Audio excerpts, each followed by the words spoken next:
Okay. And with that, we should hopefully be running live. Let's confirm.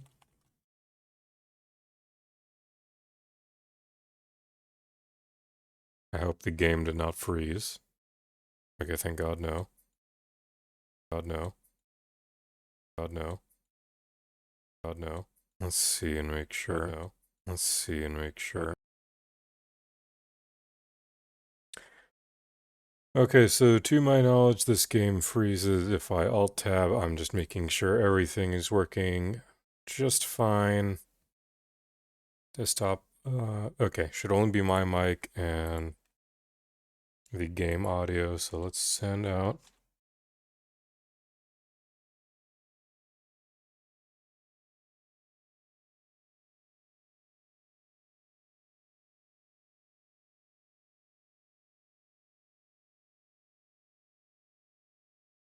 Have the pod up on.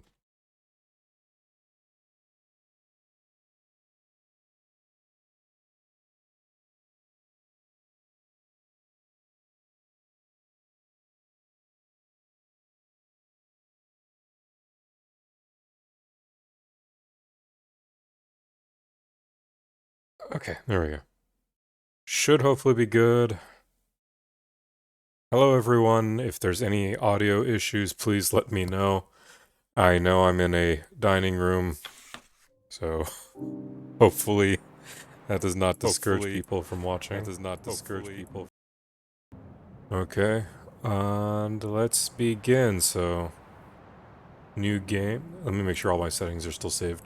I opened this earlier for a brief moment to set up. Okay, looks like everything's in. So I got this, or I shouldn't say got this.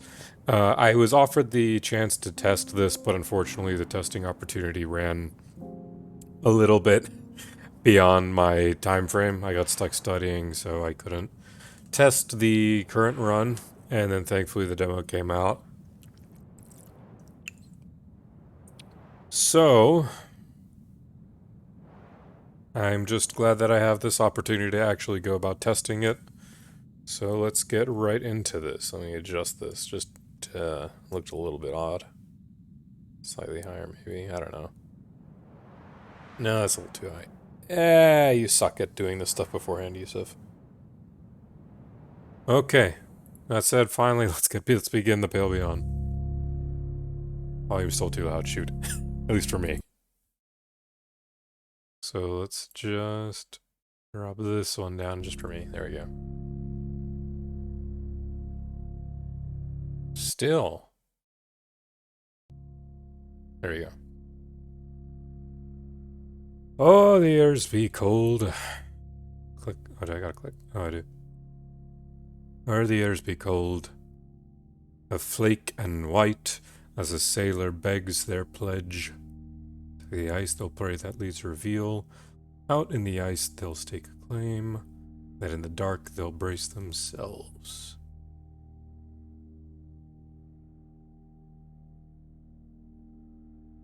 That in the dark they'll brace themselves for horrors still ahead. Of homes they'll dream, of warmth long lost, and chased to frost world's edge, a hunger draws the desperate here. It's one that can't be fed.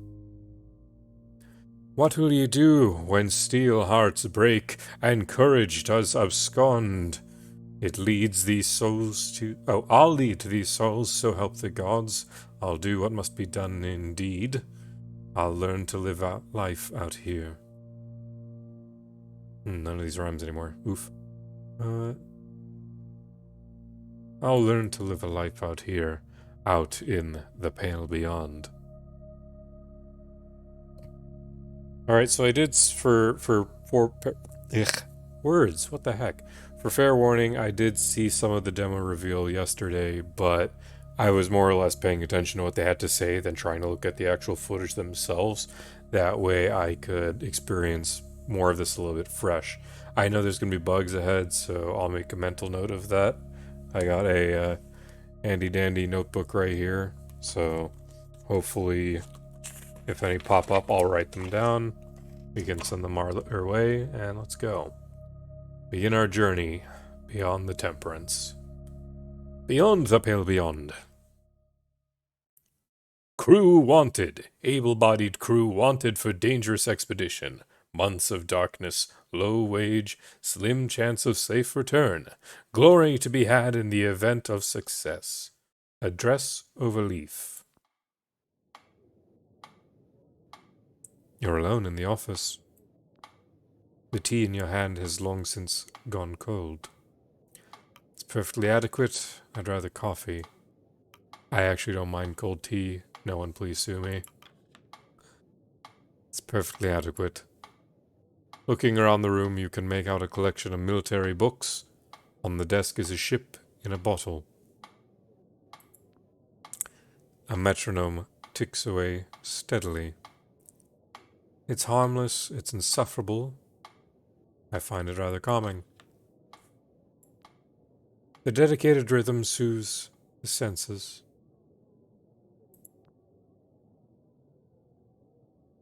Is that supposed... Do we have, like, some sort of bug already? I don't know. Metronome. Stops noise.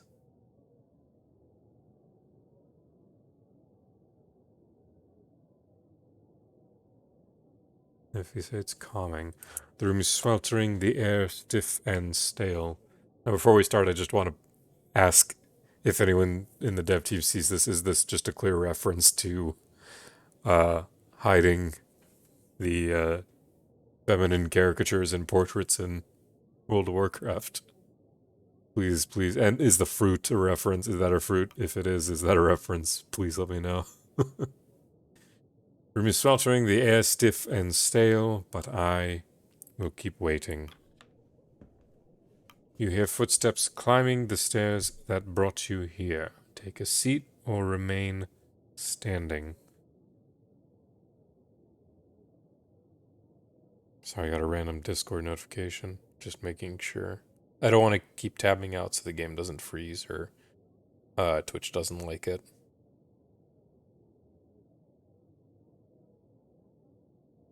Okay, we're good, we're good. You hear footsteps climbing the stairs that brought you here. Take a seat or remain standing. I'll remain standing, thank you. The door behind you swings open. The captain bounds past you to the other side of the desk. Ah, this is gonna be a theme tonight, huh? Let's see.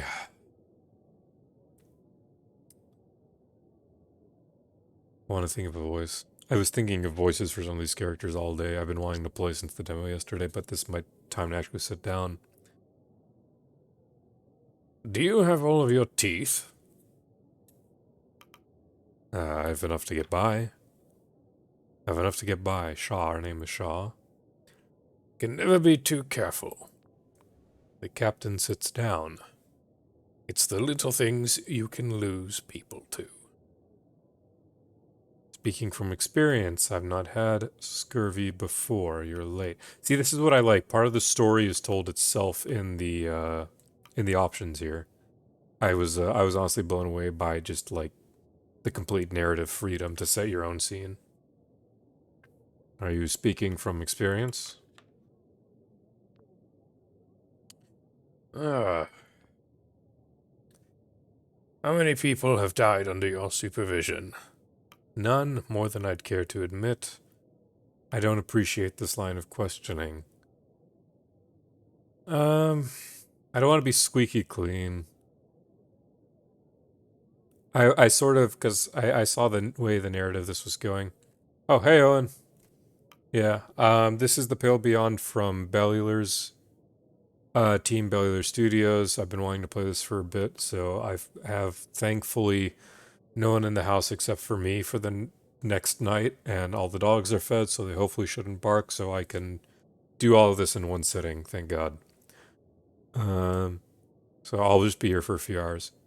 Yeah, so Bellular Studios, they've been working on this game for a few years now, and they've had test options before. I was not or I was able to get into one, but I didn't have the time to actually sit down and play. And this is like the full demo. It's out now on Steam right now. For the next couple days, I think till the 9th for people to play. So yeah, I'm gonna keep on going, but I'll keep looking at comments because I'm not a big Twitch person, and it's probably just myself on Twitch plus some other person. So, plus you. So, we'll see how it goes. How many people have died under your How many people have died under your supervision? More than I care to admit. Can you remember their faces? I'm ashamed to admit they've faded, every single one. We'll give him some sympathy. Please, take a seat. Thank him. Thank you. The chair is uncomfortably large. The seat feels worn. Lights up his cigar. Pipe, whatever. Words escape me. I'm Captain Hunt. The pleasure is mine, Robin Shaw. He nods. Yeah, let's be a little inquisitive. On your desk, which ship is that? This? Detailed, isn't she? Incredibly, I don't get it. It's a bit pessimistic. Well, I mean, it is. An old sailor superstition. I hope you weren't waiting too long. It's fine. Is this a waste of my time? I'm told it's worth the wait. Good. There's been a lot of candidates. Some good, some bad. Interesting mix. I'm sure you understand the need for discretion. The advert said there was glory to be had. It all seems a bit convoluted for a sailing job. Keep listening. It all seems a bit convoluted for a sailing job. I'm not in the habit of trumpeting my work to every would-be sailor on the street. I need to know if you're right for the job first. He looks down at his list of questions. Were you born a landlubber or a sea dog? Not quite sure what these icons... Landborn, saltborn, mixed. On and off. Mixed. If I knew, I'd tell you. Yeah. Mutt wash. If I knew, I'd tell you. I'd been all over, but I'm here now. Mutt wash. Plenty of those joining. Myself included. Military experience. Royal Admiralty. Sailed the merchant line. 12 years. Criminal. Only evading them. Mercantile. Sailed the merchant lines. Only 12 years. Very good. Well, what did you trade in? Anything to get our hands on. Fruit, mostly. Fruit. I knew better than to ask. Fruit, mostly. Let's be a fruit vendor. God dang it. That was too good to be true. Hey, buddy! If there's any big bouts, I have a, hard mute button, which, that.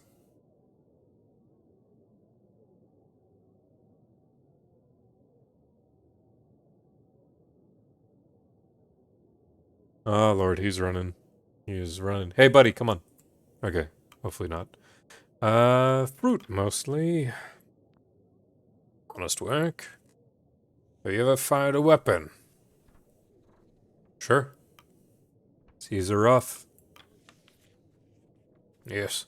Yes. Have you ever killed a man, directly or otherwise? Because I'm trying to think, did I want to be the kind of person that... I don't know.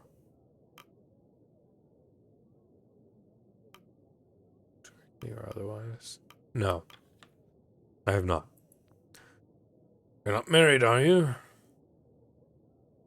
No, I'm not. Of course not. You better not have a death wish. One must believe they'll return to justify leaving in the first place. Any less, and you'd be doing yourself a disservice. Months of darkness, low wages, slim chance of safe return. That didn't deter you, did it? Good work's often hard to come by these days. Indeed. A venture like this, however, it's about more than just the money, isn't it? So where are we headed? Can you get to the point? Let's let him continue. We're here to find the ship that's in that bottle. The Viscount, sorry. Words again, you see. The Viscount. Heard of it? No, enlighten me. He clears his throat. 5 years ago, she set sail on a research expedition towards the Dead Peninsula. They were trying to find and study the absolute magnetic south. Did they? If they found it, I might have heard of them. Viscount, strange name for a ship. Did they? Did they what? Did they complete their research? Oh, yes. I've no idea. She never came back. The last known location was 200 miles south of land, presumed lost to the ice. 5 years is a bit late for a rescue operation. They're probably dead. This is beginning to sound like a suicide mission, and we're supposed to be chasing this ship. A little bit of pessimism at the end of this doesn't hurt. Like you said, good work is hard to come by. Alive or not, their research is supposedly of extreme importance. And was supposed to be chasing that research. I'm gonna need more than rumors about lost ships if I'm putting my life at risk. Alright, yeah. I wonder if it's possible to get a game over literally right here at the start. Because Thomas did say yesterday you could fail in this demo. Makes me wonder.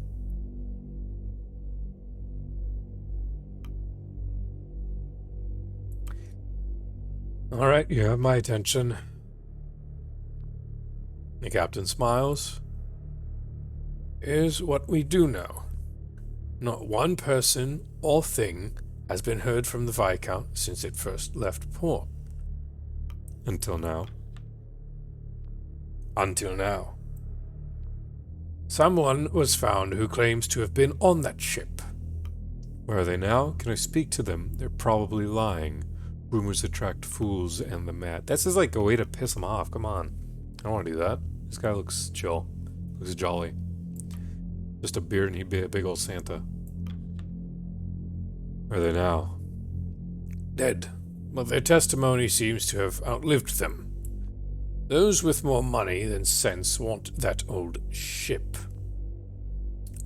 Oh yeah, also Owen, let me know if there's any audio issues, because I haven't used Twitch in months, please. That's the job.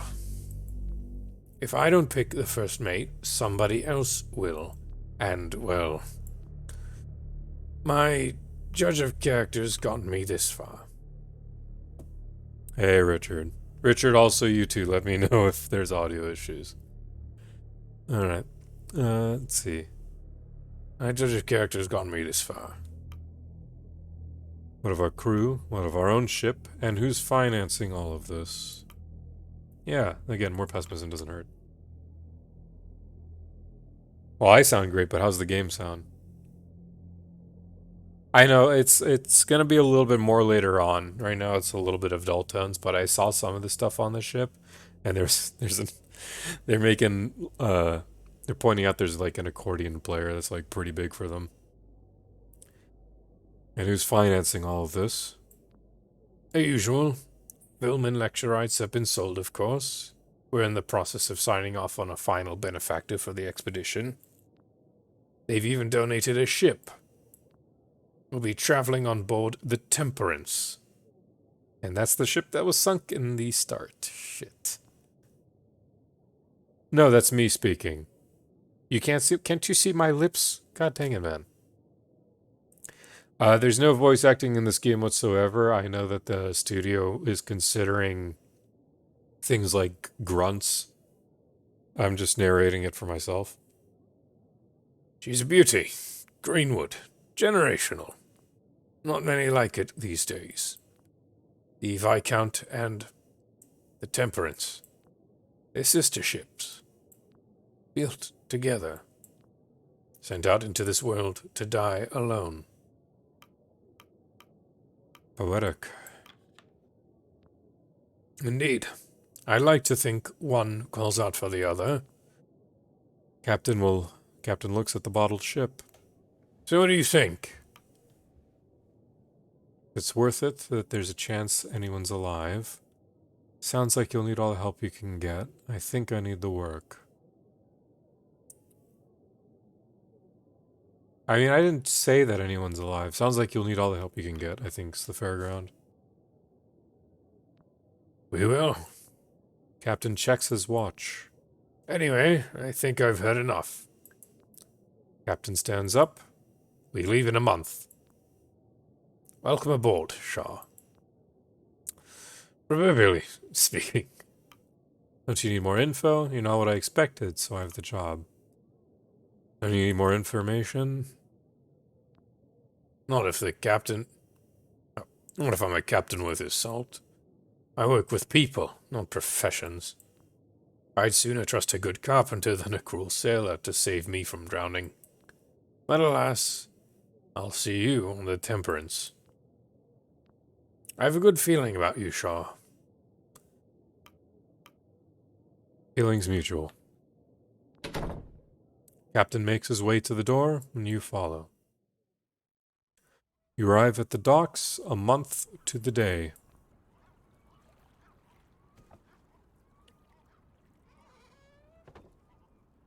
I'm going to be drinking a lot of water, or it's going to kill me. Before you lies a ship, the letters on the side spelling Temperance. I gotta click. Approach Temperance. You walk the cobble to the boarding ramp. Beside is a sharply dressed man overseeing the loadage of the cargo. Other people on. There's my boy Glossy, and I assume his wife. Oh, okay. What was his name again? I forgot this guy's name. I just remember Thomas was like imagining him with an Alan Rickman voice, so I'm gonna try my Alan Rickman impression. I can't really do anything aside from Ronald Weasley, so we'll see how it goes. You can feel him assessing you. Oh, as a mutt wash, he's already playing. May I have your name? Robin Shaw. Offer a handshake. Address me prop. Wow, alright, attitude. Robin Shaw. Ah, of course. That would make you the captain's choice for the first mate, correct? I'm Mr. Templeton. I shall be operating as the chief science officer on this expedition. I'm also the incumbent representative of our benefactor. Do, however, consider myself and my team at you. And consider myself and my team at you at the captain's disposal. At your... Let me take some screenshots. Okay, sweet. Gyauza works just fine. I'm going to have a tab open for Gyauza, so I might see some frame issues. Let's see. Do, however, consider myself and my team at you and the captain, at your and the captain's disposal. No, that's grammatically correct. You and the captain is still possessive. No, I get that, but it's consider myself and my team.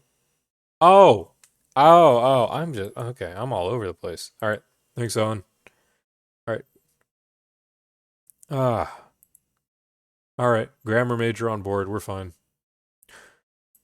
What did you specialize in, Mr. Templeton? I'm looking forward to working together. I'm fairly certain we're all disposable. A bit of optimism, sure. I look forward to working with you together. I expect you to be up for the task. Some of the layabouts Hunt hired are questionable, at best. No doubt I needn't inform you of your duties. You're second only to Captain Hunt himself, though I must warn you that you have quite the task ahead. Well, it wasn't mine. It was also Thomas, who's one of the developers for the game, who was running the demo yesterday. He himself said he pictured him with an Alan Rickman voice. So I'm like doing my best, because all I can do is that one Flash gets animation of them going, Ronald Weasley, it's Levius. Oh, oh. I know it is. I miss him. The rebel I've spent the afternoon sorting are the same that you'll have to whip into shape. Punctuality, schedule, a strict adherence is what we need if this expedition is to succeed. Reminds you of Doctor Who villain? Maybe. I haven't seen Doctor Who in years. I expect you to be the organized sort. You would not have been assigned to the role otherwise. Likely have more in common with the crew than I do yourself, Mr. Templeton. I doubt there will be much issue. You speak like you're in charge. No, I was a mercantile sailor. I likely have more in common with the crew than I do yourself, Mr. Templeton. No offense was meant, Officer Shaw. Board when ready. And when you find yourself needing a scientist, we can try this again. So he still didn't like the intro. Rough terms with Templeton, alright. You'll be gone for quite a while. It'll be some time before you see the city again. Young man. Like a simpleton. Templeton, more like simpleton. Nah, probably not. The young man stands at the ramp, steeling himself for the journey ahead. Hesitantly, he begins to drag his feet up the ramp onto the ship. Can't interact with these ones. Templeton's right there. Can I use WASDA? No, okay. I can't adjust this. The Temperance. Hunt's description of the ship was accurate, near identical to the Viscount, barring some modern additions. Set sail right away.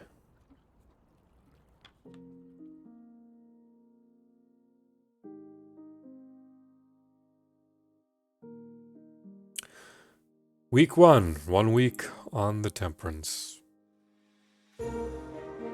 Here's the music. Let me know if this sounds appropriate, like volume-wise. Also gorgeous. First Mate Shaw, personal log. It's been a month.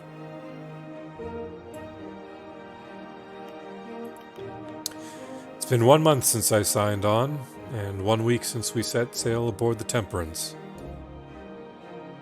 I'm told the waters will get warmer as we pass the hemisphere before they turn colder.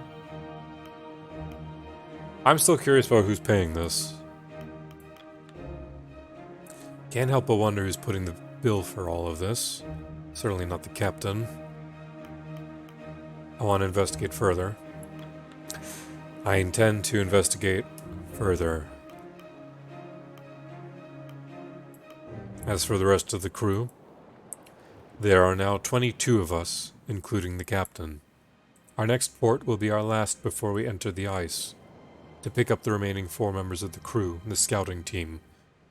Hunt is also keen to work a deal on a pack of sledding dogs.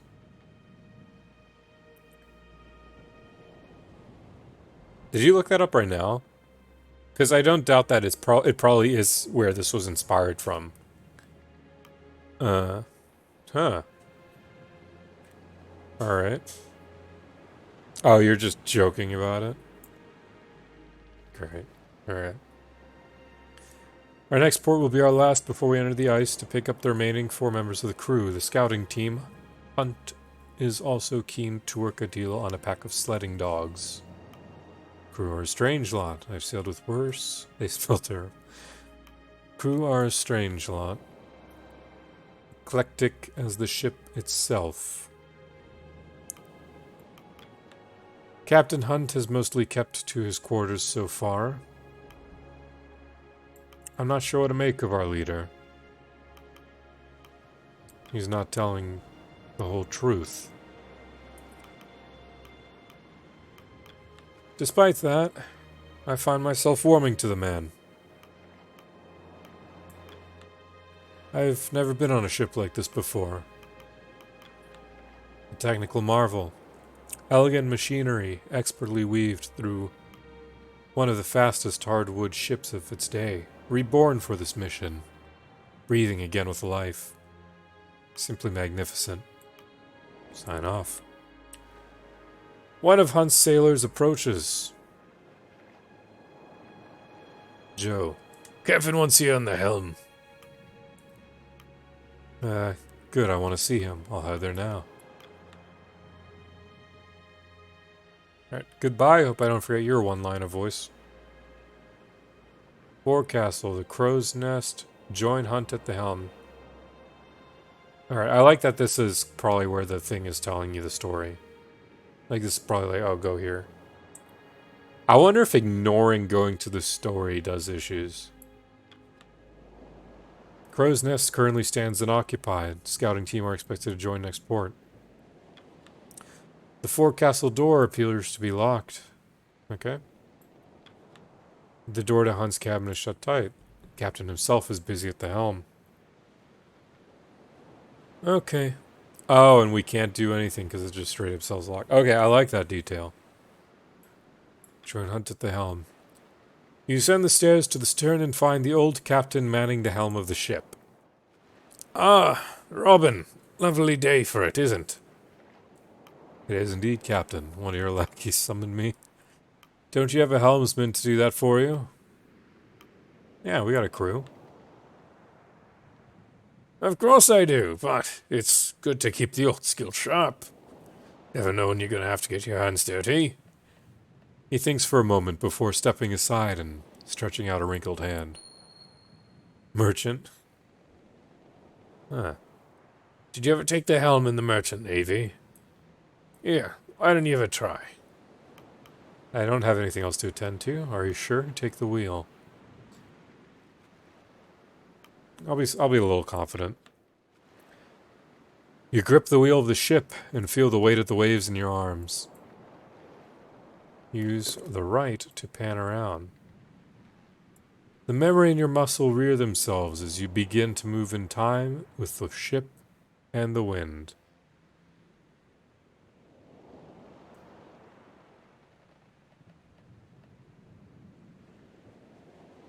That's beautiful. This is like a screenshot.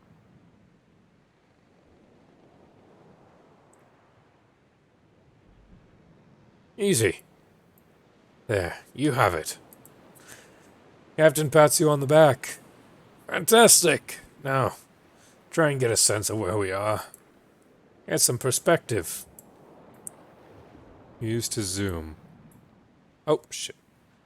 Panning and zooming speeds can be adjusted in the settings menu.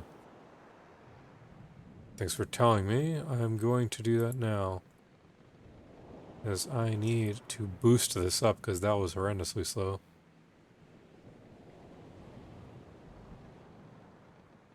Yeah, let's try about the same.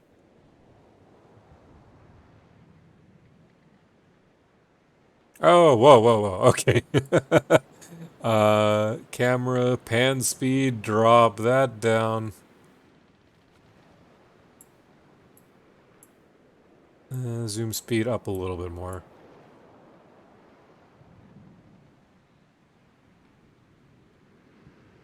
Much better. Okay. Panning and zooming speeds can be adjusted in the settings menu. He takes the wheel back from you. I think I'll drink the morning in a little bit longer. Would you mind preparing my quarters for the day's work? There's much to do. All right. Captain's quarters. Okay, whoa. Maybe original settings weren't that bad. I'll deal with it.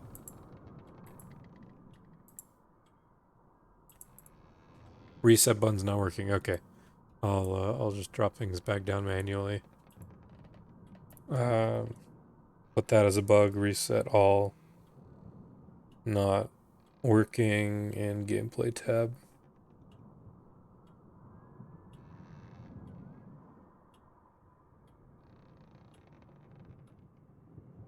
Okay. A little better. I shouldn't need to zoom in. I'll zoom in for detail's sake. The desk. On the desk you make out a variety of papers, notes, and maps. Probably landborne. As well as a sealed letter with a stamp you recognize as the mark of the Apperton Tinning Company. See, this is what I love. It's like because of the fact that I chose both, they're showing me sides that I understand as being both. I wonder if also saying I was out for 12 years gave me like the edge of experience as well. The desk itself is suspended with ropes to keep it safely in place. Tub. Pristine furnished tub secured to the floor. A luxury to be had on the ice. A classical painting depicting sailors doing battle with the Kraken. There's a mutt wash. An ode to an old folk story known as the Captain's Seamus. Or was it Hamish? Take the requests. Went to midday. You take a seat at the end of the room. The captain joins you. Now let's run through our provisions before taking requests. To start... Oh no, mechanics! They've begun. Oh gosh. To start, there's 23 souls signed onto this expedition, ourselves included. That's 16 free to be assigned to tasks, and the rest deployed to permanent stations. You're only able to deploy crew who you have discovered, I assumed. That one I'm screenshotting. But I assume they know about this kind of stuff. And because I screenshotted, I can see that. Alright. You're only able to deploy crew who you've discovered. They must be in good health and not otherwise deployed to another post. So health is a mechanic. We'll be picking up the scouting crew at the next port. The lot of us also seem to be in good spirits. Spirits 100 out of 100. The expedition will tear itself apart if you end the week with no decorum left. We've enough provisions for at least 6 months in case of emergency. Food? Crew members will start to develop scurvy and be unable to work should you end the week with no food left in the hushpot. Booze. And more than enough fuel to see us there and back again. You'll all freeze to death at the end of the week with no fuel in the furnace. I think the fuel for the furnace one is the wrong one as well. Okay. Fuel in the furnace. Wrong icon.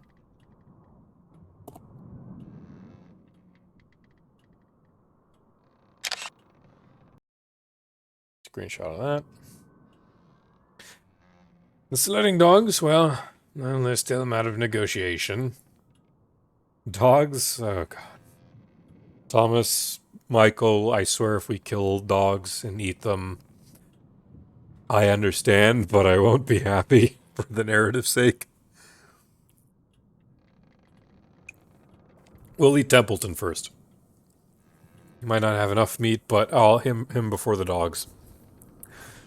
Dogs will be needed to send... Oh, God, why am I having such trouble right now?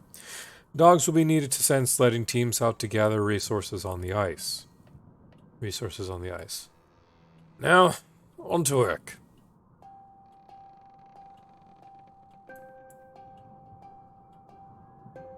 Okay, only click on these ones. Whee! Ooh, the boat's shaking. Oh no! Okay. Corbin. A sailor enters. We found ourselves a stowaway in the lower hold. Bring them in. Another sailor enters, leading a young man by their side. Well, that's Joe.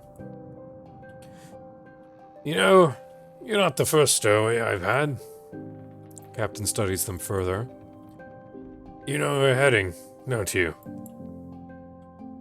I do, sir. No. I do, sir. No, I do, sir. I can't do a voice for this guy. I do, sir. The ice. Did you know that before you climbed inside the crate? I did, sir. How old are you? You're hardly a useful pair of hands. Not true. I can pull my weight, sir. You know your jiboom from your bowsprit? I don't think I know my jiboom from my bowsprit. I do. Learned it from my da. Your da? Smurf. Okay, Smurf. Alright, not Joe. That's his name, Smurf. I don't know. His word, son. Followed him on board back into the city. Shall we do with him, Captain? Well, sure. Hunt eyes you up. Your first mate. What shall we do with him? He's not staying on board. It's your decision to make, not mine. Keep them aboard. I swear if the kid loses his dad on the actual trip, keep him aboard. Hunt squints. Why? Need all the help you can get. The young man wants to help. He's clearly here because his father is. It would be wrong to separate them again. We don't have time to accommodate this. If the boy wants to freeze to death, let him. Clearly wants to be with his dad. Maybe get some brownie points with the kid later on. Clearly wants to be here because his father is. It would be wrong to separate them again. Alright, boy. Consider yourself part of the crew. Be sure to keep your nose clean and follow orders. I will. Thank you, sir. Captain, not sir. Aye, Captain. Stowaway joins the two sailors below deck, now a member of the crew. Max crew increased 24. Well, seems we got a litter in the runt. Hope the rest won't mind sharing the rations. What of the father? What of the father? Simple, split their pay and the rations. Any rations the boy takes should come from his. I doubt he intended for this to happen. We'll keep an eye on them both.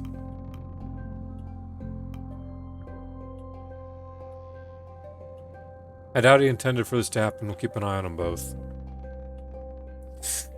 I suppose you're right. Well, that matter's sorted. I don't think we have to worry about the pay, because the pay is nothing for ours to... Like, the pay is being all done, so... Cordell. I cannot do lady voices, letting you all know. Have you agreed upon my conditions? To the point, eh?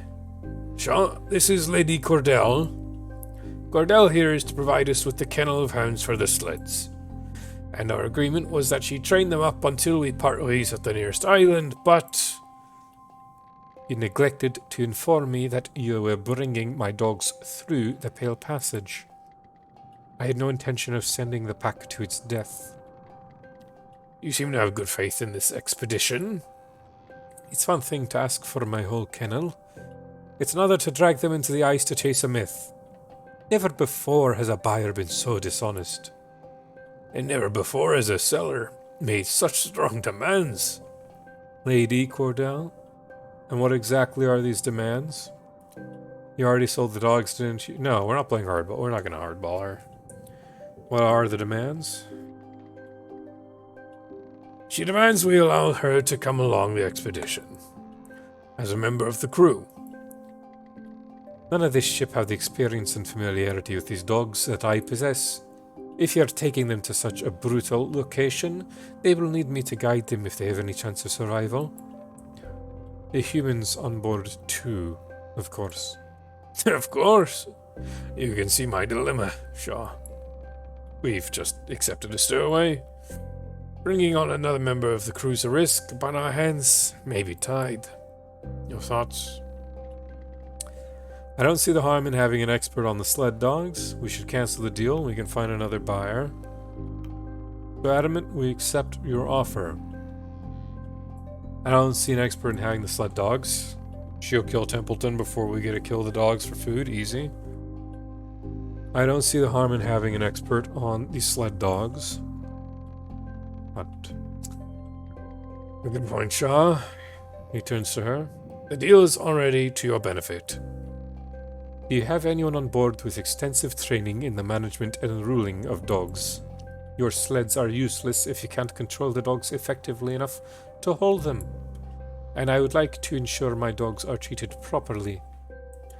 Welcome aboard, Cordell. Your knowledge should prove valuable. We're not calling her lady, so I don't like that one. Don't expect the crew to waste time taking care of your mutts then. I hope you are as experienced as you claim. I don't like any of these. Your knowledge should prove valuable. Invaluable. Yes.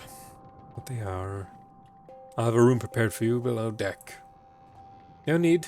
You'll find me in forecastle with the dogs. She leaves.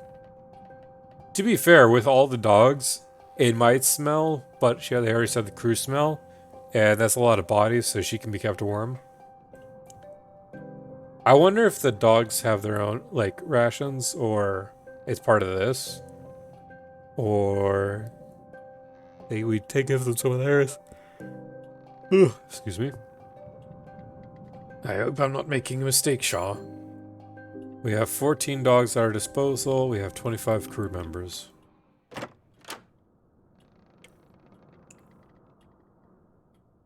Now that's all settled, I have one more errand for you to run. Could you grab the Stoke brothers and order them to meet me up after deck after dinner? Hefty lads, red hair, you wouldn't mistake them for one another. Urgent matter? Stoke brothers, who are they? Do you require me for this meeting? You require me for this meeting. No, this isn't a matter, sir. Yeah. This isn't a matter the first officer need concern themselves with. They'll be down on the middle deck. In the meantime, you should grab a copy of the crew manifest and get acquainted with more of the crew.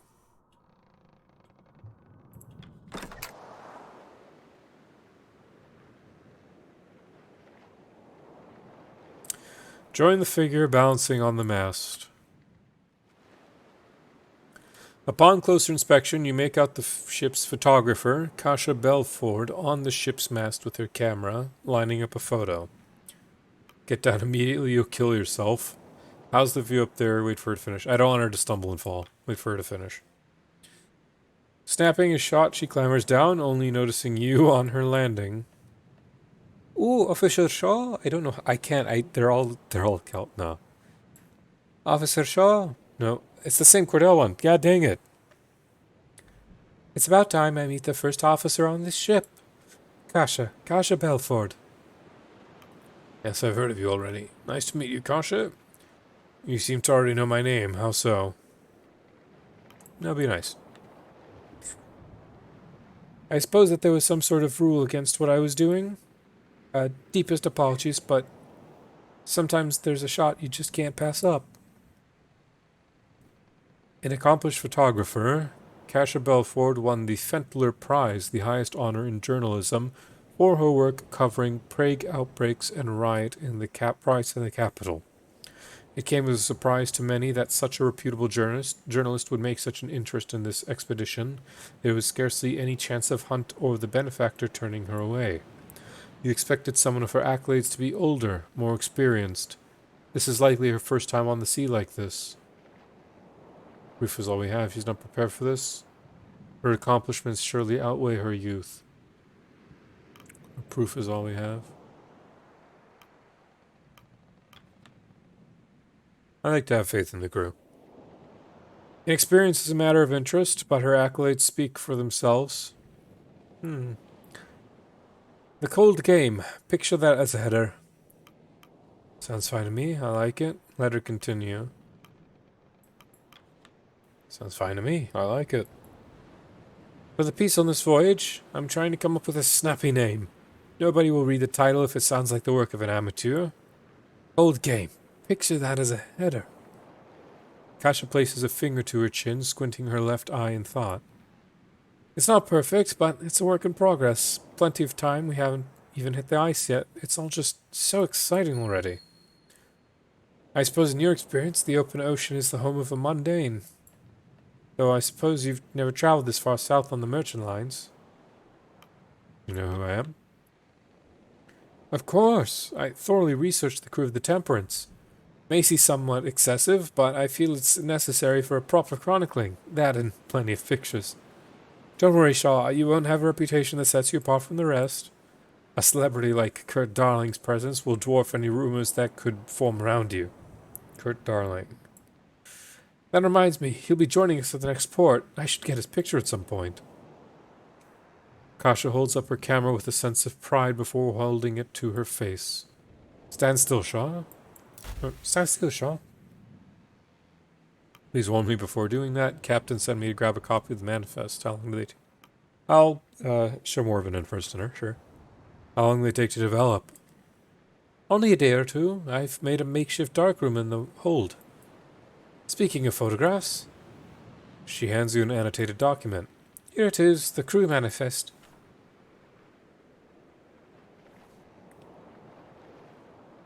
Photographer waifu. Well, I think they said like all of these are gonna be like middle-aged, so if she's the youngest, maybe it's the only real waifu person. Let's see. Sailors, scouts, engineers, scientists, specialists, resource cards, key items. I like this. Key items accordion. Anyone can be a waifu if you try hard enough. Brimley's accordion, a weathered instrument tuned with care. Kasha's camera, weathered or integral to her report and the crew manifest. Sailors. Timmy the Runt Ward. Not able to click on these for more info. Sailor Stowaway Saltborn. Killian Smurf Sanders. So none of these, one of these was maybe Joe. Killian Smurf Sanders, Sailor, Ice Savvy. Amelia. Did I get it wrong? I don't know. We'll find out. Amelia Corvid Sparrow. Joseph Joe Gren. Those are our known sailors. Rufus Hunt, Captain, Ice Savvy Muttwash. So I wonder if this Ice Savvy means they tried beforehand. Richard Templeton, Science Officer, Landborn. Kasha Belford, Photographer, Landborn. Robin Shaw, I don't have a face.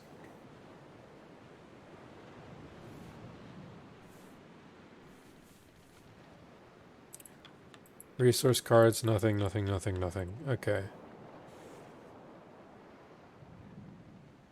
Oh, I want to write that down. You can accidentally click on... Make it so you can't have dialogue clicked. Can't click and advance dialogue while the, what was this thing called again?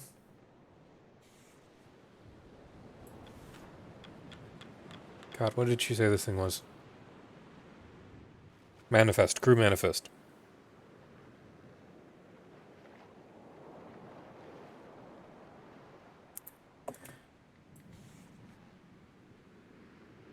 It's a work in progress. The scout team are joining to join us at the next port, and the captain's forbidden me from the lower deck. If you could ask the others to get their portraits taken, I'd be very grateful. I don't want to leave anyone out. Thank you. I'll see what I can do. Do something like that stunt on the mast again, and you'll be removed of your camera. I'm not a stickler. I don't want to be a stickler. I'll see what I can do. I'll not disturb you if you work any further, officer. I have a few more shots I want to get before the sun lowers anyhow. Safe shots, officer. Don't worry.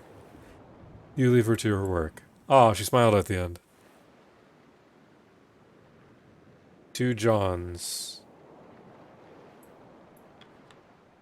You spot a large man with a youthful gait, carrying a heavy crate over his shoulder with relative ease. Oh, you're Officer Shaw. He gives a bright, warming smile.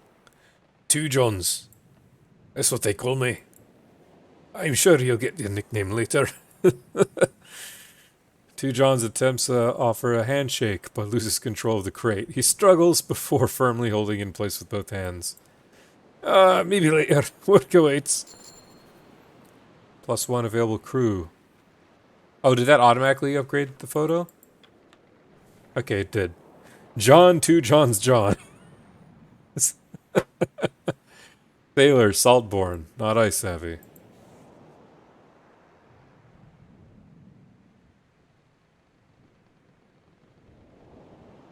Down we go. Ooh. Love these transitions. Now I will click on any of these. Send, no one's here. Mid-deck. There's your accordion.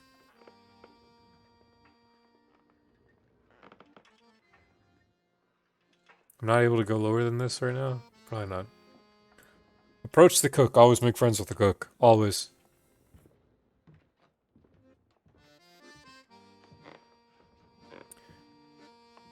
You find yourself almost knocking over a man carrying a heavy pot. Careful, careful. You almost got me drenched in broth. Apologies, I'm in a rush on request of Hunt. You are the ship's cook, are you not? Indeed I am. And I've got a full plate on my hands, in the pun. You hear a roar from the other side of the door. Oi, what's holding you up? The cook shakes his head with a smile and chuckles slightly to himself. He grabs the large pot and prepares to make his way to the hungry crew before turning his head to you. If you don't mind, could you carry that tray of biscuits behind me? Sure thing. You grab the plate and follow the cook out the door and to the table where the crew are waiting with bated breath. Upon the cook's arrival, the sailors let out a rowdy cheer, the ship's cook placing the broth upon the table. Trust me, fellas, this one's worth the wait. Cook speaks with a tone of pride as he ladles the broth into the bowls of the crew. Oi, one at a time, you animals. Ward, you're awfully handsy for one arm. Ah, piss off, Junior. Oh, I could see it, but it didn't change the image. Still on Junior. I don't know if that's a thing. Junior sprite not appearing.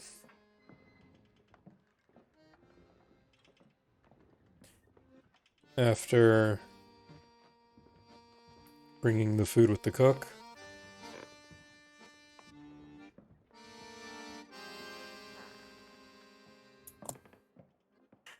Get some breads here too. Grab it fast before Tucker beats you to it. The crew laugh and are merry as Junior guides you back through the kitchen. Hey, Junior?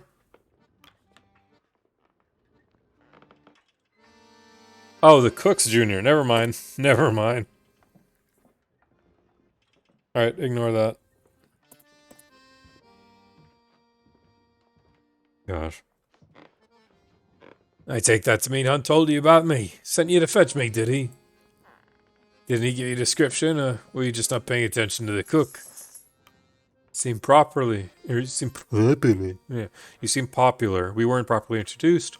Well, Hunt wished to see you as soon as possible. Yeah, we weren't properly introduced. Robin Shaw, right? I've been keeping track of all the new crew. You're in Stokes, but nobody calls me that. You'll hear them all call me Junior. You should do the same. No idea why Hunt picked someone he's never worked with as first mate, but you seem the helpful sort. Glad to have you aboard. Uh-oh, dogs are barking.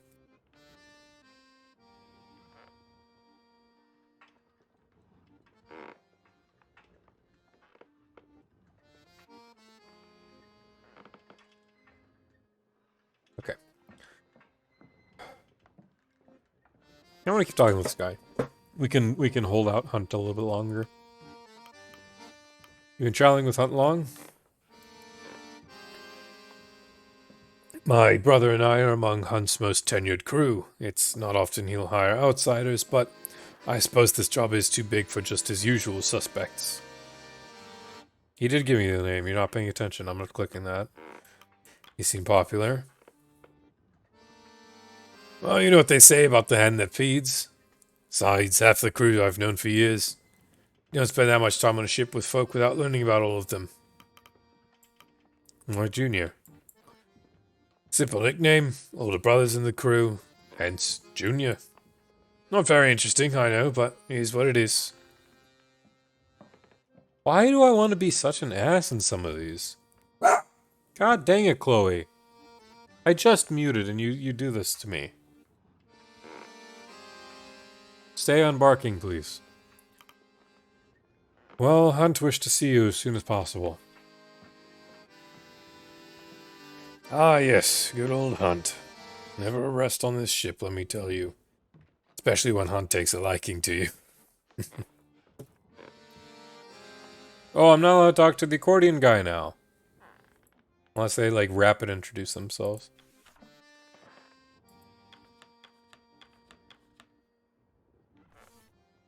Junior Stroke. Stroke. I'm having a stroke reading these things. Junior Stoke. Cook. Saltborn.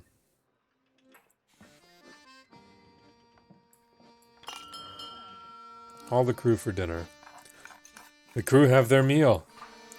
Passes in relative silence. Crew return to their posts. The hammocks are unfurled in preparation for the evening, and twilight falls. Oh, this is their like resting spot too, I guess.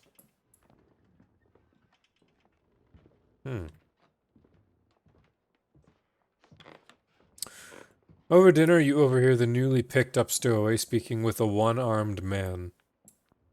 But you're lucky Hunt didn't even throw you overboard. Half a mind to do that myself. Come on, Da. I'm here to help. Better know that involves work. Don't expect special treatment. I won't. You're an impossible child, Timmy. Doug Ward added to manifest to one available crew. Can't interact with them further. Can't go down lower.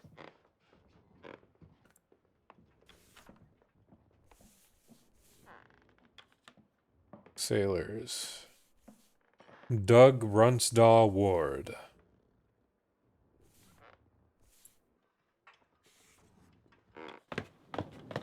Oh, okay. Nice. Alright, we got someone to wishlist this on Steam. There you go, there's my contribution. Alright, if you want to hire me now, Bellular team, I am ready. I'll be your international sponsor. I don't know. Mr. Gloss. You spot one of Templeton's science team pacing around the mid-deck, searching through some luggage that had been pulled through a cabin. Let me look in the light. Where was it now? He notices you. Ah, Officer Shaw, correct? Dwight Glossley. Apologies, I seem to have misplaced something while settling in the cabin. A bottle of wine, actually. Happy Artemis. Turn up eventually. Best not be drinking on the job. Perhaps one of the sailors took it? Goodness, I would hope not.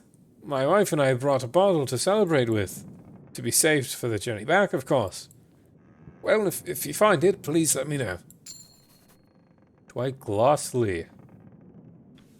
I think when I start drawing, because I do want to draw some of these, I think the way I do rough designs, I can get these right just fine, maybe. Dwight Mr. Glossley, scientist, Lamborn.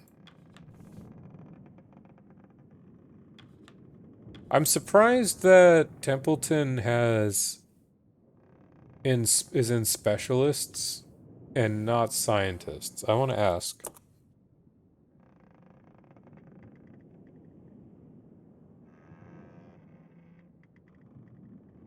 Why is Templeton a specialist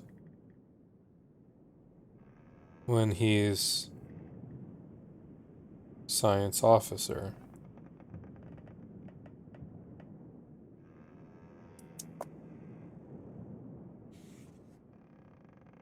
Alright. Enter my cabin. Ooh. My own special cabin, huh? Nowhere else? Did anything change below? No. Evening. As you look over the railing to the ocean, a wisp of smoke flies past your face. You turn to examine and spot a pipe. Spot a pipe with a sailor. You spot a sailor with a pipe in his mouth and a sheet of paper in his hand overlooking the stirring waters.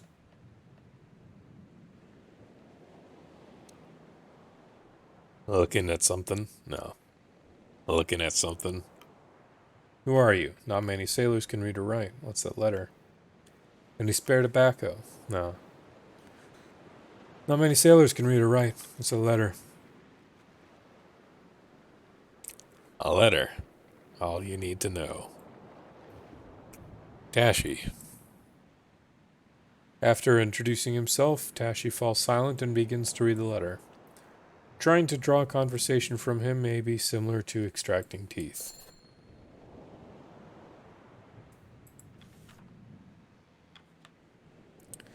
Not a specialist, not a scientist, not an engineer, not a scout.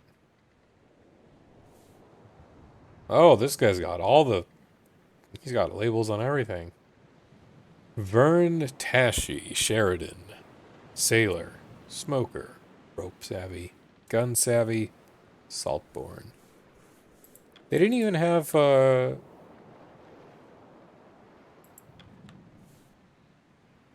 but, Hunt was smoking too.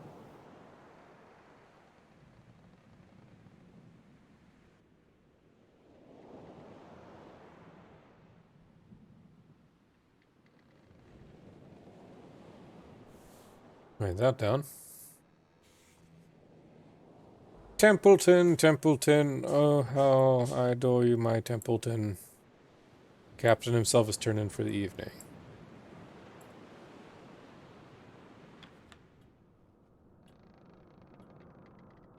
Posture check.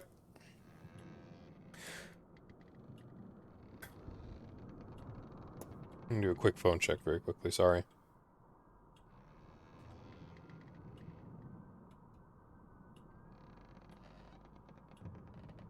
Sorry, I just got a lot of notifications, just making sure everything's fine. Okay, all good.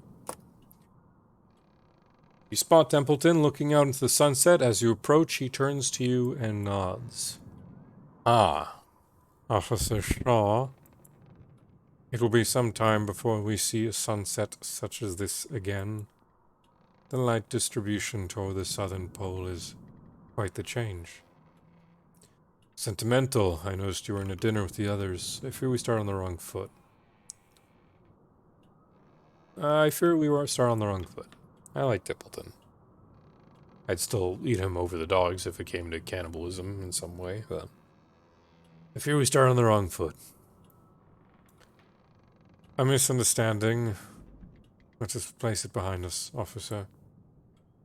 Templeton keeps his focus on the reflection of the setting sun over the stirring waters of the ocean. There's great expectations upon us, officer. From who? This benefactor? Are you feeling pressure, Mr. Templeton? Do you think Captain Hunt is up to the task? Who's this benefactor of ours? It is not for you to know. Not yet. He looks down, catching his reflection on the ocean's surface. He looks back up at the sunset. Quite the sight, but I wouldn't linger upon it too long. We should retire for the evening. It's important the first officer be well rested. Use E to advance to next week. I don't have the option to do anything else. Okay. Week 2! Week 2! E? Oh, okay. E is not working immediately.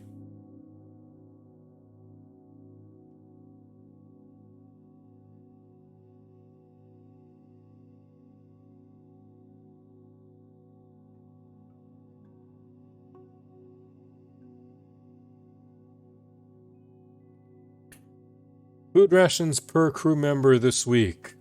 2. 2 bear per bear. Fuel rations, fuel spend of the week, normal. Probably because we're restocking. Oh, shoot.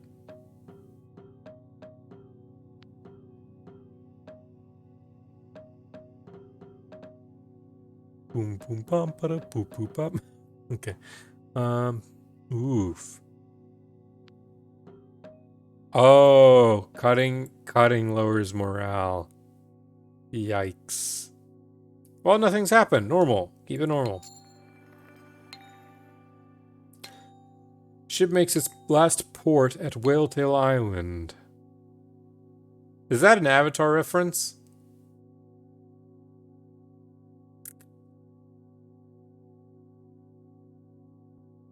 I wonder. Cordell's sledding dogs are picked up. The scouting crew and Kurt Darling are picked up. The days are getting brighter as you move further south.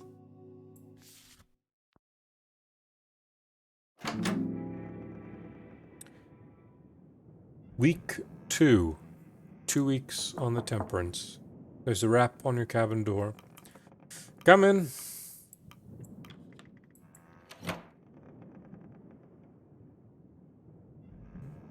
Oh, this is the Kurt guy. Door swings open to reveal Kurt Darling, all but filling its frame, grinning ear to ear. Ah, there you are, Officer Shaw. The ship's navigator is a difficult man to miss. Stature and reputation precede him. I think that should be proceed.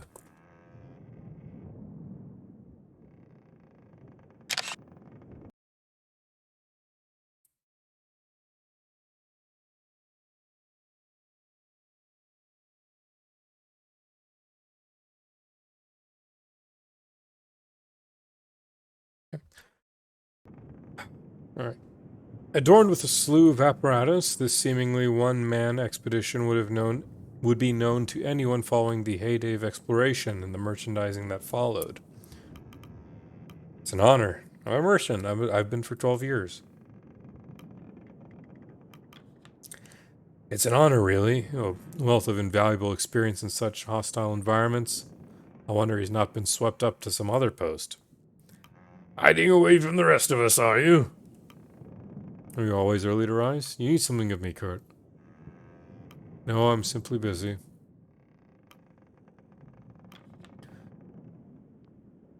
I'm not the sort to demand favors, Officer Shaw.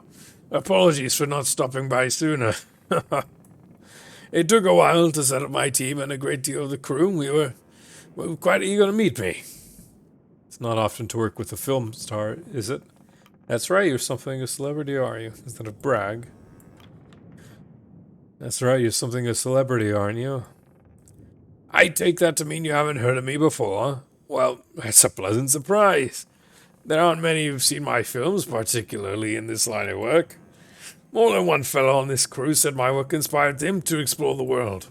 Quite an honor, isn't it? Any point of this grandstanding, the crew doesn't seem the film-going type. I'm certain you receive that praise often. Crew doesn't seem the film going type. Oh, yes, most were born on the sea to begin with, but it is good to know even those old films can inspire. I suppose I got distracted. I did this. Anyway, I was hoping you would join me up deck. I'd require my presence. Of course, but why? We finally entered the pack. I thought you'd want to see it yourself. Wait, I have work to do. We've been moving through this for a while. I'm not interested. I'll be right behind you. Turns to walk away before turning back. Oh, and enjoy your morning. It's a good day, Shaw. Ah. He leaves. Kurt added to the manifest. Not a specialist.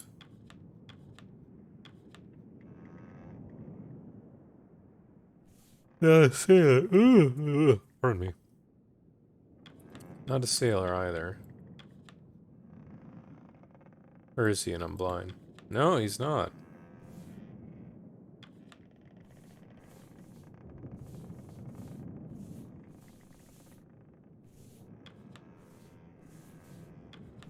Yeah, I'm not blind. He's not here. Okay.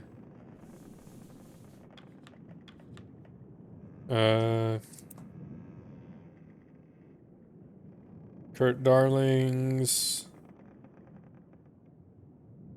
manifest portrait. Not placed. Or not active. At time it was received.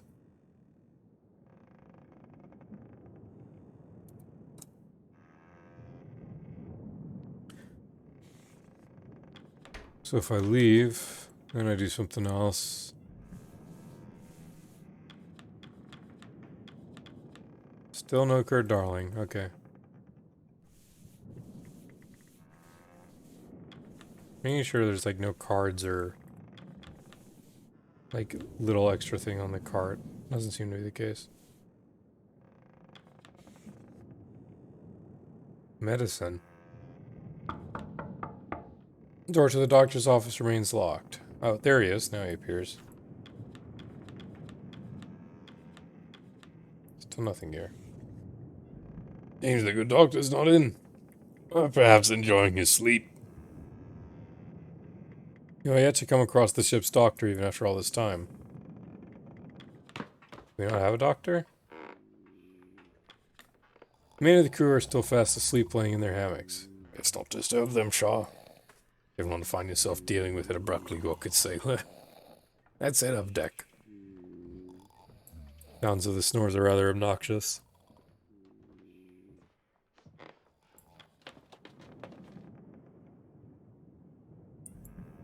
Mrs. Gloss. Mrs. Gloss. You note one of the science team returning to their room. Ah, Mrs. Gloss. Did you have a good rest? She nods to you. I'm gonna try for McGonagall. Ah, hello. No. Mr. Weasley, put your hand on my waist. Ah, hello. I did not expect many to be up this early. Harriet Glossley. I believe I met your husband. Ah, yes. Dwight made mention of your encounter. He's still fast asleep. He's adjusted to ship well. I believe a walk around the ship would help acclimate myself to the waves. Perhaps it will take some more time. With that, Mrs. Gloss makes her way back to her cabin. Science team's not used to the sea, or the sailor folk. Quite the culture clash, isn't it? Well, I'm sure they'll get used to them over time. Harriet Glossley. Scientist team, that one went were. Alright, Scientist Landborn. I already left my cabin. Ascend. Ooh. Saved game to tree. Save tree system. Ooh. Hello. It's our new game. 1 week on the tempering. Oh, I love this. Oh, this is what they mentioned then. Okay. Interesting. Drinker at the bow, the helm. Ah, why am I such a yawner? At the stern, you notice the older sailor at the helm. Old man takes in a deep breath in the cold air before letting out a satisfied exhale. Morning! Good morning to you. He eyes you up. Officer Shaw, right? Lefty. Got me on that one. Well, should be obvious. He chuckles. Don't worry about the bad sight. This is all fail. Just keeping her steady. He examines you. Surprised Hunt picked you out for his first mate. Surprised as well. Seems the insular type. Sure, you are more qualified for the role. Would you prefer the role? You seem to have the experience. Seems the insular type. He is? He must be something special for Hunt to look outside his ranks. Merchant. He got the experience at least. Merchant Navy's quieter though.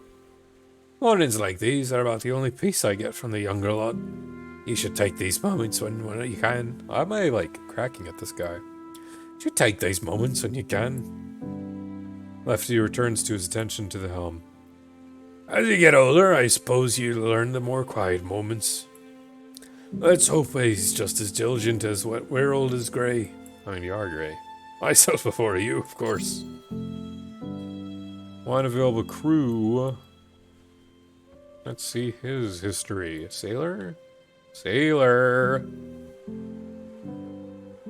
Harold Lefty Turner. Sailor, bad sight, aged, saltborn. Oh, this guy's dying first, I can tell.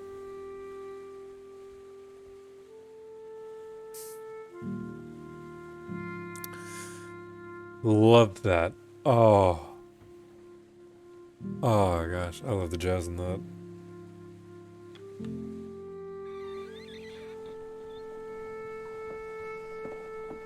Oh gosh, just listening to it. You join Kurt at the bow of the ship. You both feel the temperatures break the floes below you. Gripping the railing, he draws an enormous breath. The footing beneath rises as the ship mounts an impending ice flow. There is a moment's hesitation before a profound crack relieves the ship, cascading across the ice. He exhales. See, nothing else like it. Did my mouse disappear? Okay, it disappeared for a hot second. That's one request I'm going to make to them. Personalized mouse.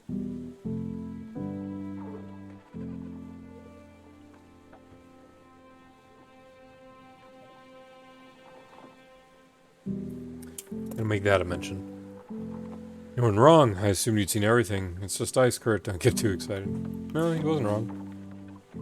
You weren't wrong. It's something, alright. Look at the ice. No two cracks are the same. All by us.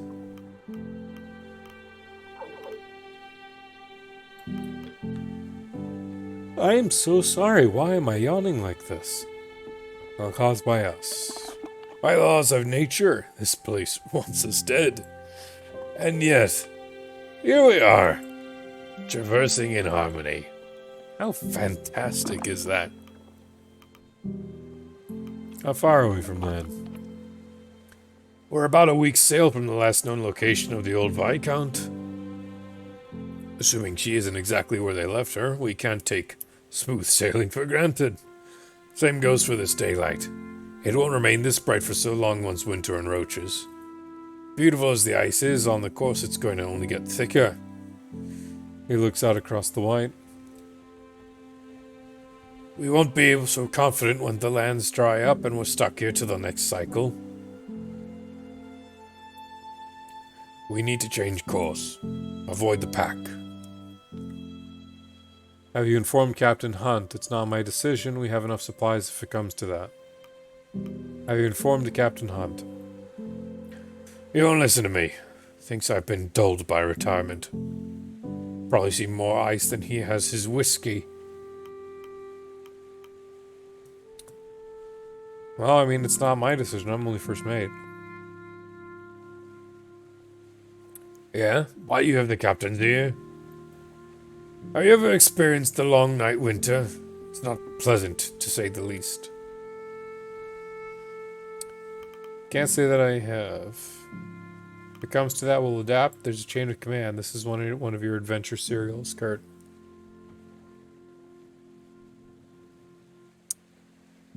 Can't say that I have.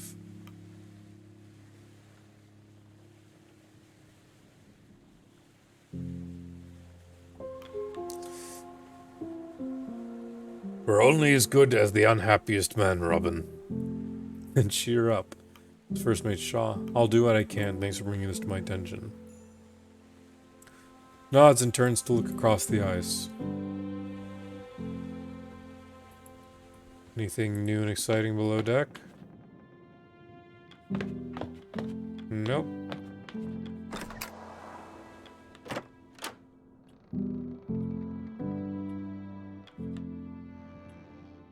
Take your requests.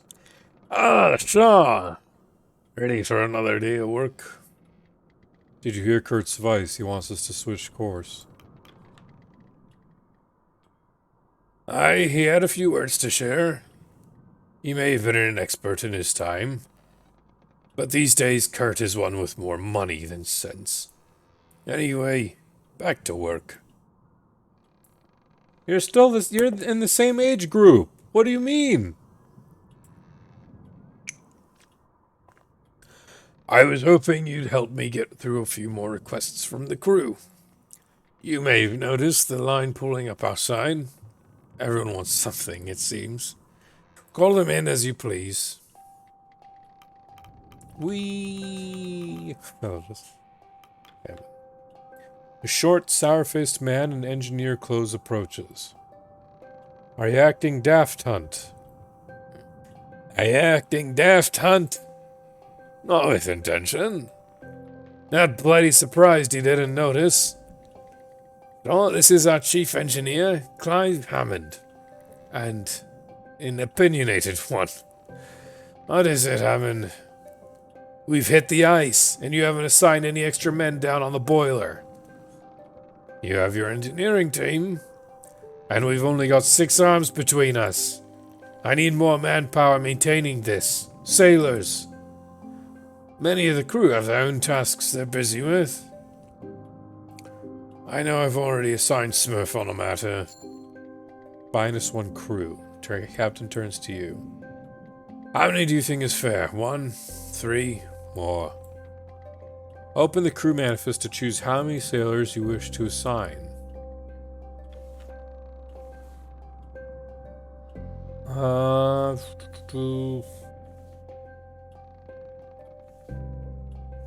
Can't take him.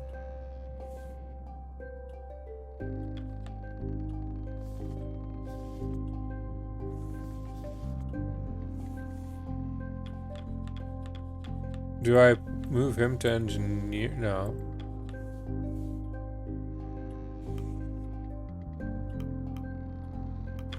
Oh, okay.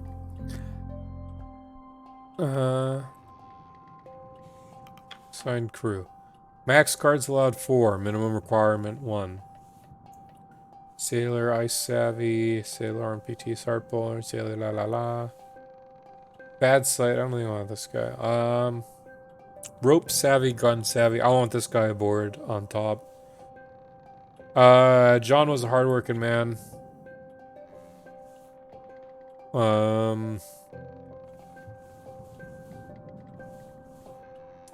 Let's put Doug and let's put Joe.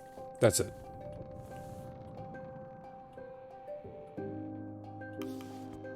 Oh. Okay, I exited on accident, sorry. Oh no, I don't want Doug. Amputee. I don't want the amputee losing his alarm of the boiler.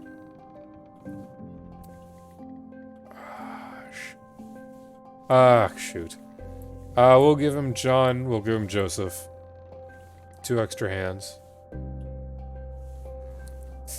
2 extra pairs of hands, 5 whole hands if I put Doug. Gosh. I can throw the scientists? No, they're not. Okay.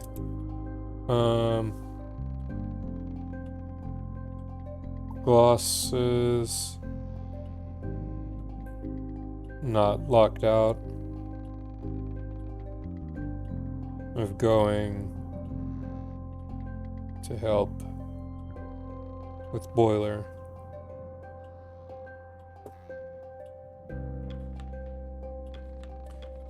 Yeah, we'll just send the 2. Confirm orders. You can take 2 Johns and Joe. You'll have to do with those 2, I'm afraid. Engineer holds his tongue.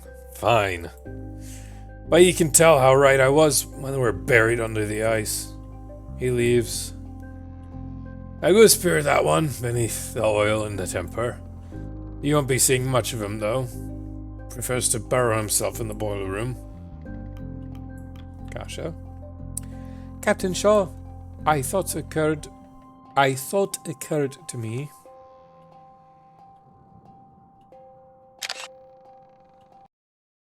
A thought occurred to me.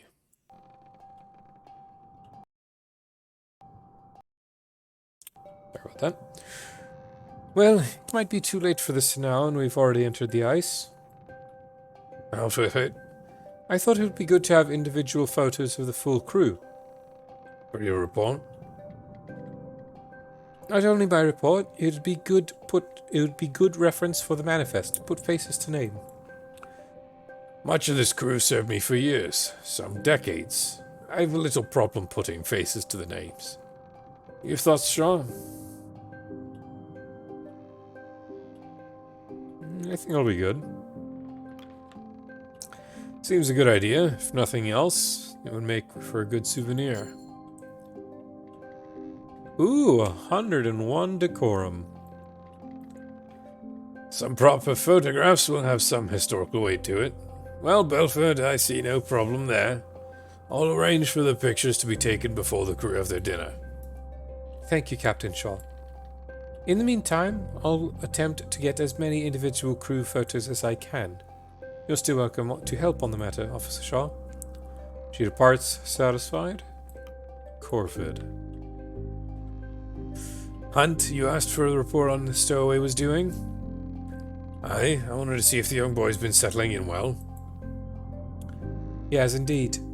It means another mouth to feed, but the boy works hard and doesn't ask much. He has his dad to guide him as well. I'm sure the boy's father's ecstatic. Worried sick. Am I happy? Aye. Well, what do you know, Shaw? Perhaps we were right to give the boy abroad. She leaves. Okay. Sorry, Amelia. I'm sorry. Okay. She leaves. Finish for the day. Good to have that all settled then. Perhaps we shouldn't rule out old Kurt so easily.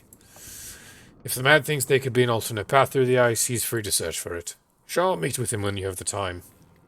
Changing course or not, we'll want one of his scouts up in the crow's nests. Take care of that, and then we'll be done for the day.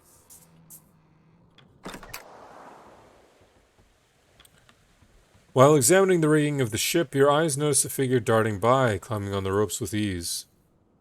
Ooh, hello, another waifu.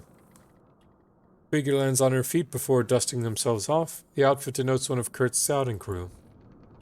Ah, no problems. She looks to you. And you are? Officer Shaw, you saw? Yourself, I'm the first mate. You should address me as such. You should be careful. It's easy to get trapped up here. Officer Shaw. Look, I'm one of Kurt's crew. Don't worry about my safety. I know what I'm doing. Trust me. Kurt doesn't hire just anyone. Well, he didn't hire me for no reason. Got the medals in gymnastics, if you're worried about my credentials. Flick jumps up and returns to scaling the rigging of the ship. Not presented, though. Approach the sick young man. You spot a youthful-looking man leaning over the side of the ship, his head slumped as he looks into the icy pool below. It appears he's been visited by a spot of seasickness. Pat him on the back. Reach out your arm to pat the sickly fellow on the back. As soon as your hand reaches him, he jolts upright in shock. A bespectacled young man, shaking with unease. He stares at you for a brief moment, a look of shame plastered on his face. Sorry. Are you alright? I haven't seen you around, are you? Compose yourself, we should be able to handle the waves. Are you alright? Yes. Well, not really. I'm very sorry. Man turns around and hurriedly runs in the opposite direction, avoiding your gaze. Arthur Nutley. Specialists. Kasha Belford, photographer, Landborn. Let's see. Clive Hammond, lead engineer, ice heavy, mutt wash. Oh no, that counts as like a negative? Dr. Landborn seasick. Oh no, don't tell me the doctor's been seasick the whole time. Scouts. Soren Flick Kilipe. Scout, rope savvy, ice savvy islander.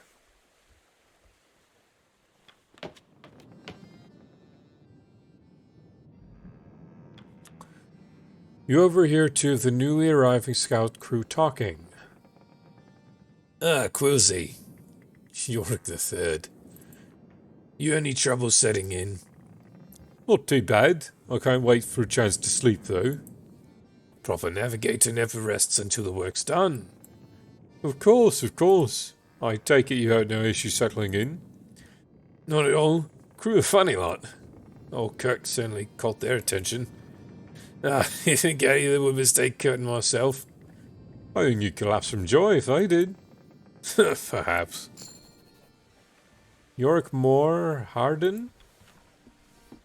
Yorick the Third Moore. Scout, rope savvy, ice savvy islander.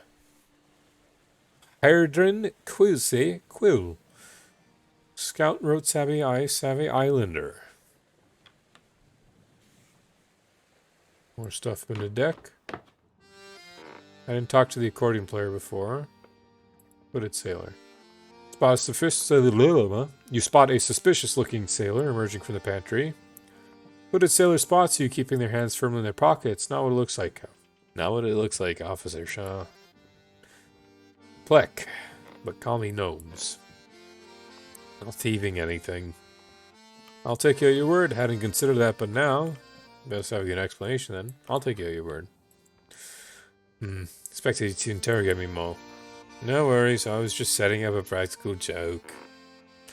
Best of luck with that. Thank you. It's not at your expense, if that's your concern. Have to get some enjoyment around here, don't you think? With their mysterious trap set, Gnome scurries off to the upper decks to return to work. Approach the accordionist. He spots you and ceases his playing. Need something? You're Grimley, aren't you? Nice accordion. Do you mind if I see? Your brother sent me to speak with you. Grimley, aren't you? Man grunts. Aye. Grimley Stoke. I'm the ship's carpenter. Nice accordion, do you mind if I see? Ah, then you're Junior's brother. I love that the accordion stops because he's having a conversation with you. I love that. If the carpenter, shouldn't you be working? Ah, then you're Junior's brother. Junior? Oh, you're Shaw. Junior mentioned you. Positive or negatively? Ask him yourself. Won't be keeping you from your work. Don't keep me from my break. Oh, no, I wanted to talk to him a bit more. I want to get... Oh, shit. I want to get good with the accordionist. Pantry.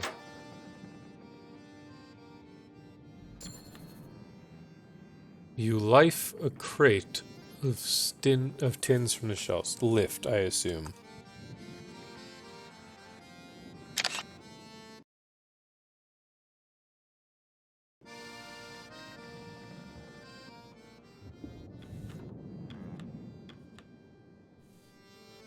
Sealed sustenance prepared by the Avid Tinning Company, later exhumed from the Temperance. Push pot 40, throw it in the furnace for 10, but it throws out morale. Oh no.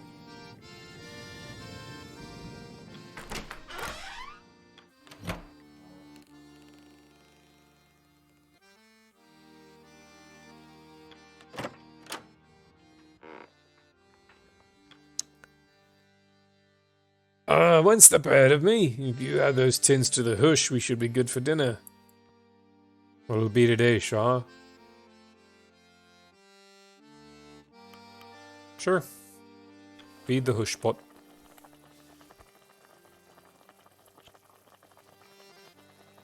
Yeah, get the food up. Having half at the start doesn't feel good. Alright, hush pot fed.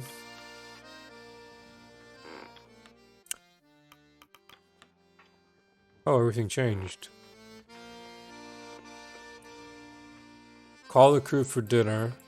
No, I wanted to talk to Hunt before we talk to the crew. Or Kurt. Oh, Templeton, Templeton. Send me up there. I'll get you a reading. The scientist eyes the man's cane and turns to you. I believe the navigator means you to send one of his scouts. Navigator clears his throat and taps his cane. Of course. If you find one of mine, they'll get us a reading, rightly. Well, I think we already have someone up here. Flick was already pretty much up there, I believe.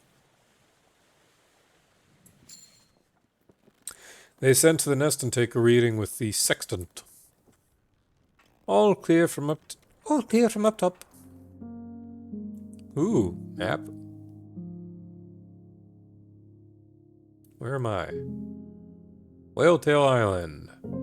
Viscount Island. Return. So we're here right now. Okay, so this is the ice.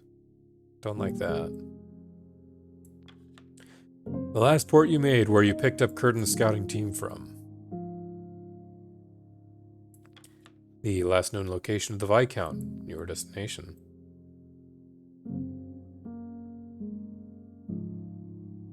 Dragons and serpents, huh? Ooh.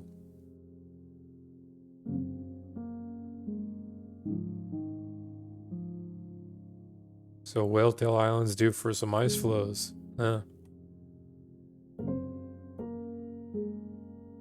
Nope, wrong button. Return.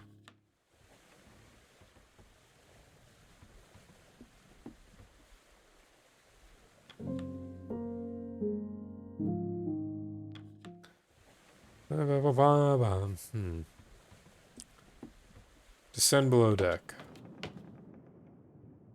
Time for dinner.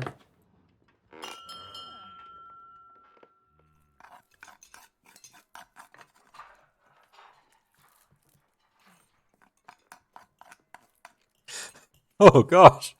I love how big Kurt is compared to everyone else. Crew have their meal.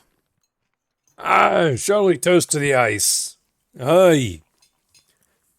The days get longer, but dinner's fixed. It'll see us through the long days and the darkest nights. Crew return to their posts. The hammocks are unfurled in preparation for the evening. You can't help but notice that it's still bright light outside. You notice two sailors passing by from the dinner table. An inebriated sailor on wobbling legs, leaning on the shoulder of another. Good times, good times. Need to learn to handle your drink, Tucker. Oh, need to learn how to handle your drink, Tucker. But I'm fine. My mates can carry me. Aye, Cavity. I can also drop you. Have two Johns carry you next time. Oh, you sleep. Shit! Rafe, something or other. Sailors. Ooh, we got all the sailor crew then. Rafe, the Cavity, Zoom, sailor, Saltborn. And... Nope, we got Plek. Am I blind? I think I'm just blind. I am blind. Rafe, Cavity, Hume, and Tolson, Tucker, Higgs. Tolson, Tucker, Higgs.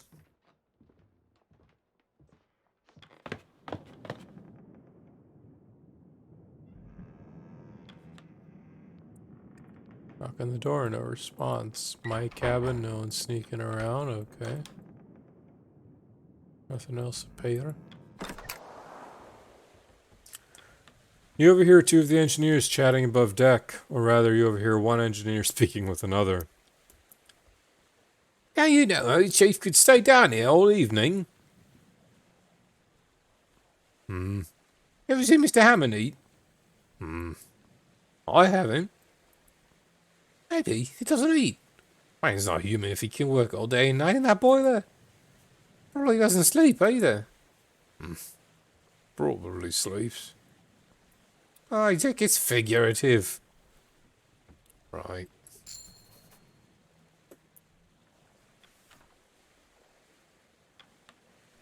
Double engineers. So wait, where was Hammond?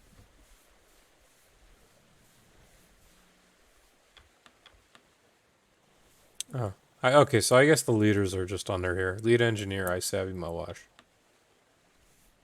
And still no,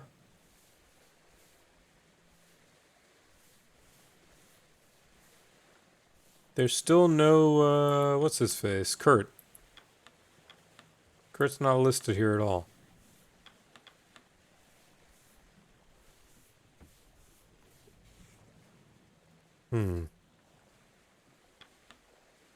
Captain's turned in for the evening.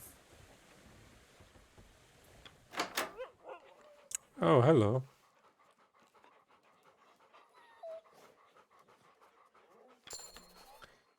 The dogs regard her with rapt attention as she paces between them, bowl in hand.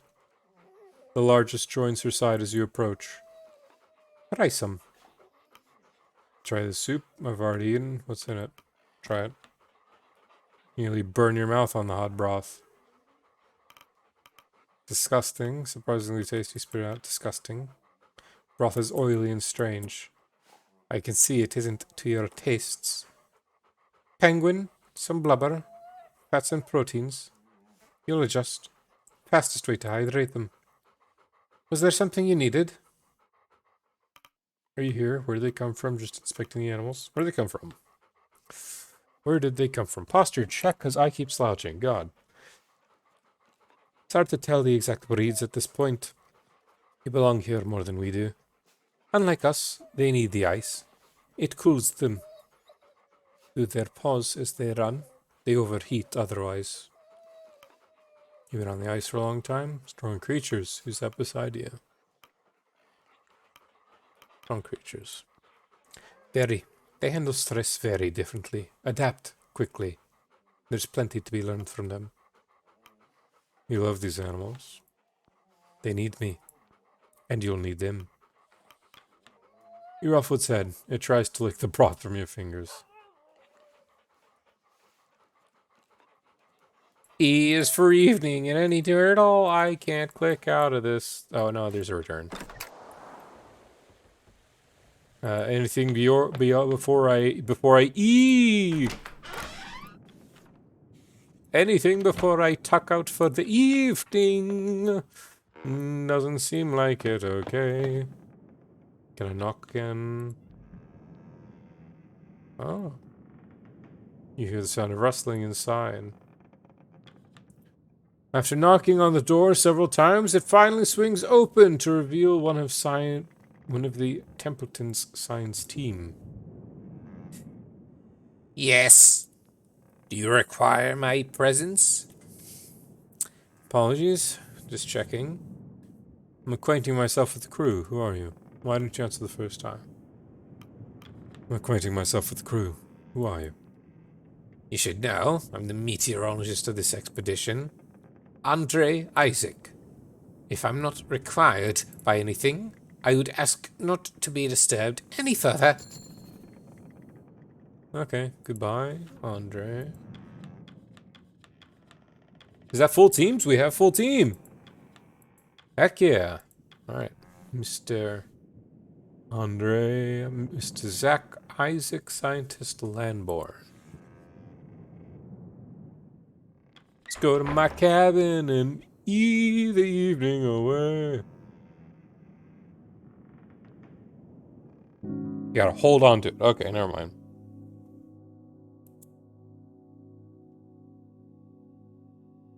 Cross that one out. Food rations per crew member this week. 2 per person.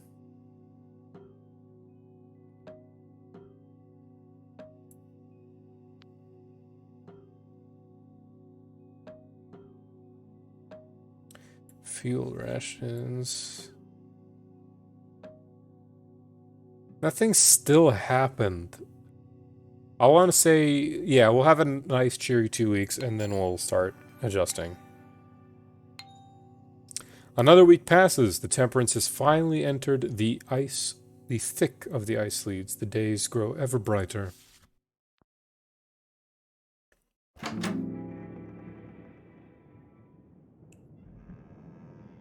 Three weeks on the temperance.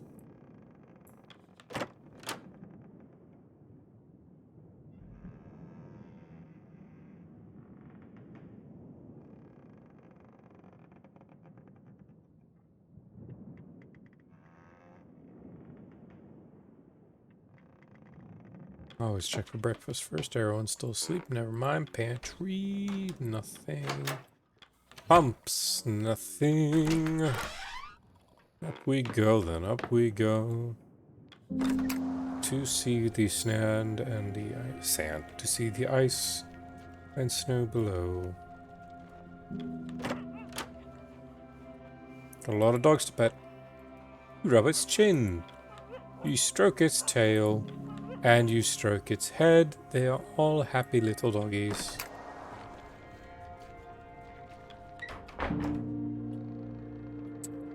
Let's begin.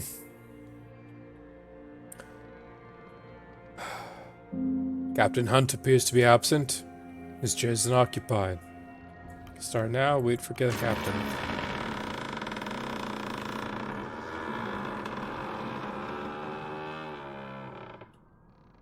Was it me? I didn't do it.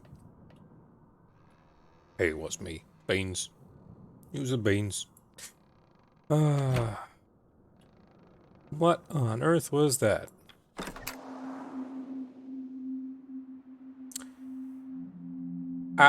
Oh.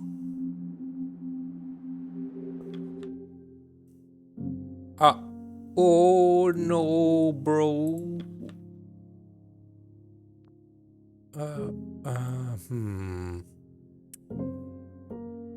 That is a problem. Dogs are okay? Officer Shaw, it would appear we've stopped. Curious. Hunt was warned of this pathway, was he not? Even I could see the risks, and yet an experienced sailor carried on. I wonder what goes through that man's head. It's okay, it's okay. Pet all the dogs, pet them. Pet its head. What's this one? Bark, you bark back at it. Offers you its paw.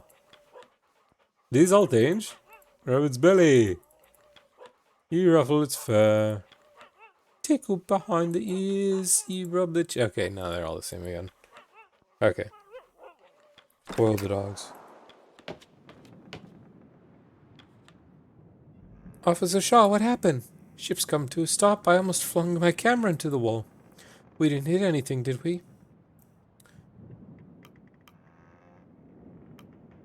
Stay where you are. I don't want you to do anything reckless for a photograph again. So are we in danger? And there's a good photo opportunity? It's okay, officer. I know to be safe. Oh no, I should be talking to them. I shouldn't be going around.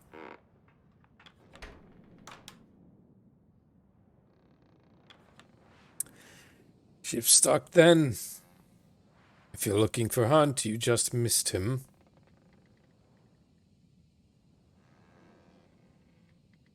Hmm. Ship stuck.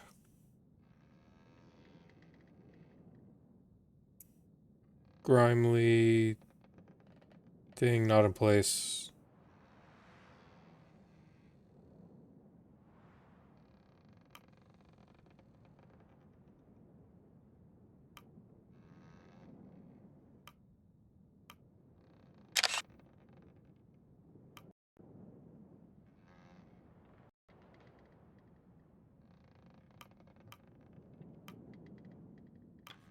Gonna check the boiler room. Not yet.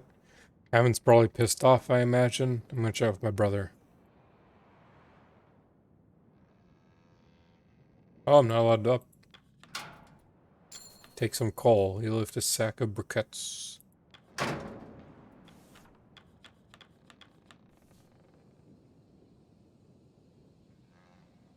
Down with the hoosh pot, up with the furnace. We might need that.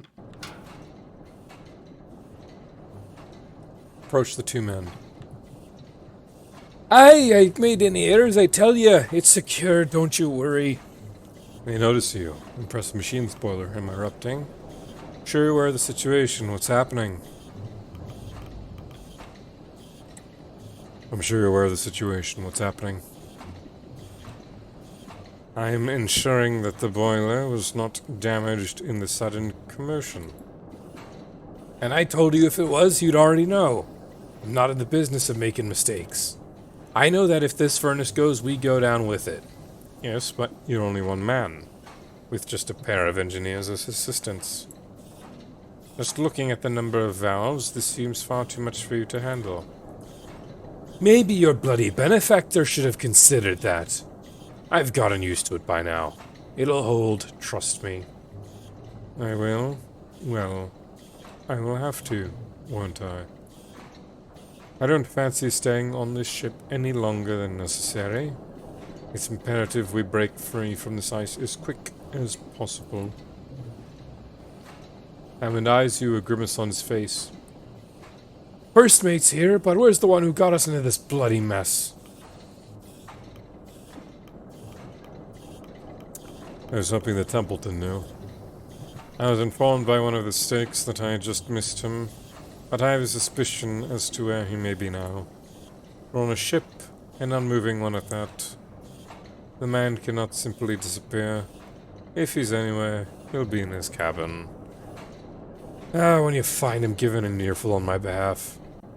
Can't do it myself, too busy keeping us alive. Templeton has given you a nod. I believe you and I both owe our good captain a visit, Shaw.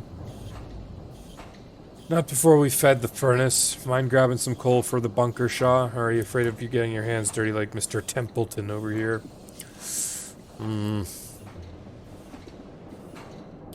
Speak to the mole man. Coal goes in, we stay alive. Really, it's that simple. Can we overfeed it?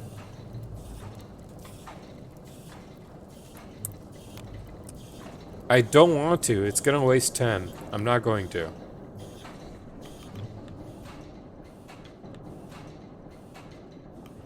Yeah, we don't need this right now. Save it when it really matters.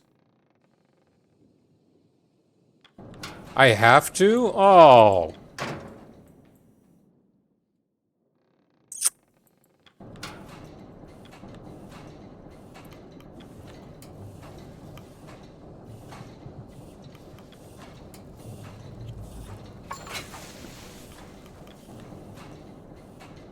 Oop.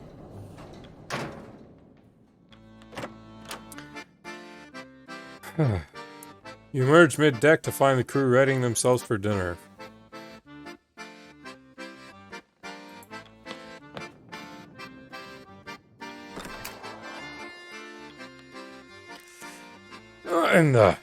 Well, I was worried about this. Look at the ice. We'd be trapped here for a while. Strong pressures, as if we didn't have enough bother. Well, no need mucking around. Let's get to work. Where's Hunt? I'll grab him. I'm sure he felt it too. Sure, check the boiler room. Sure, the mole man has problems of his own. Not to worry, everyone. We'll be free and moving again before you know it. Back to work. This guy's killing my voice. I'm regretting it. Doggers are goodin'.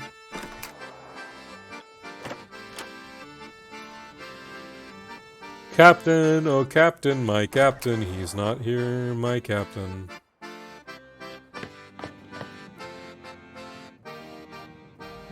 Dinner time.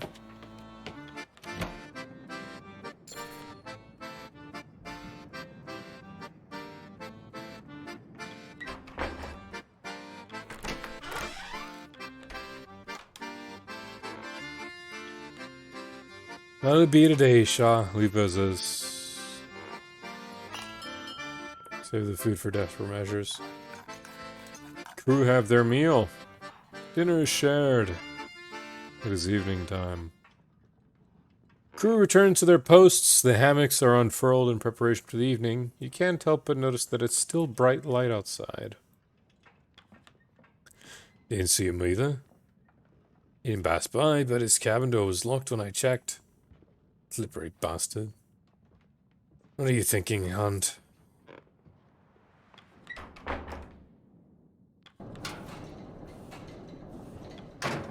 Boilers in operation.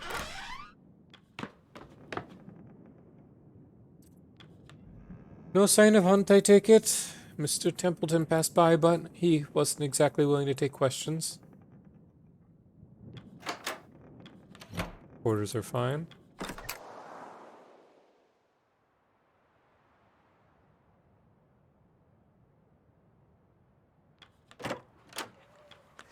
One would think Hun would be taking action at a time like this. Instead, the man squirreled himself within his office. An odd one. It's okay. It's okay, doggies. Keep it up, lads. We'll set ourselves right in no time. Oh, sure. I just saw Templeton entering the captain's cabin. Seems Hunt's holding himself up inside. Maybe if he had a word with our captain, he'd be willing to lend a hand. I wonder where my captain could be. Speak to Templeton. Oh god, his face is zoomed in. That's not that. Oh no. That's scary. I was informed that he was here. Where could he have hidden himself? Maybe he's gone overboard. He has to be in here. Check under his desk. At this point, leave the man. I'll handle the matters.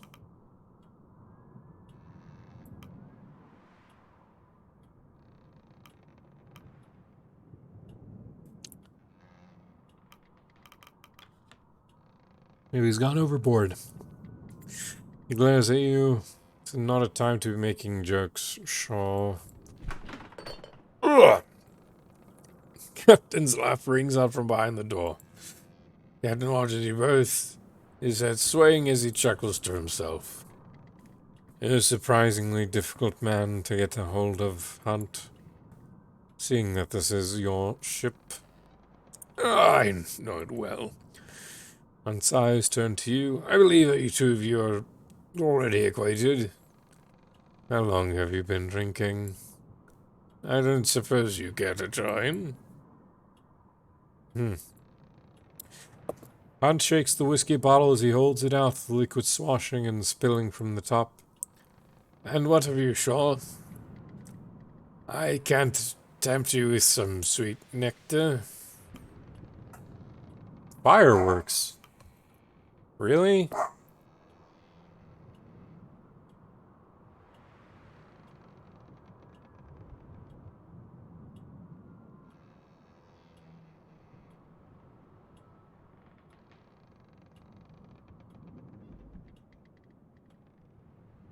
Not the 4th of July. Why are there fireworks?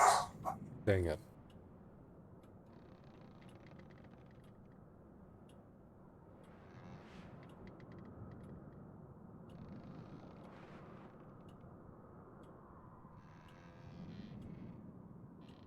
Hopefully no more. Hopefully no more. Can't tempt you with some sweet nectar. I don't drink. And you don't care to humor me this once? Well, you'll lose. You intend to offer drinks at a time like this? This ship, your ship, is trapped in ice. It is my ship now, isn't it?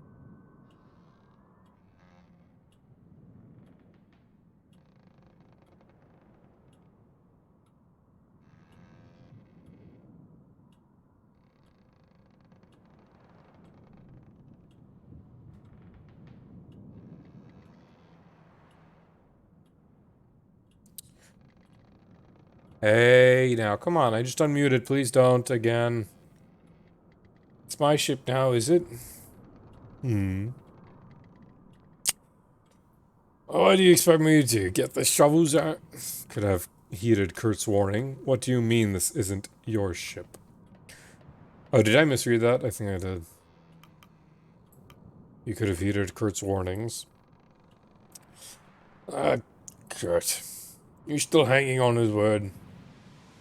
You have some luck relying on that old lot. He's a man chasing his spotlight, nothing more. There is no safe passage here.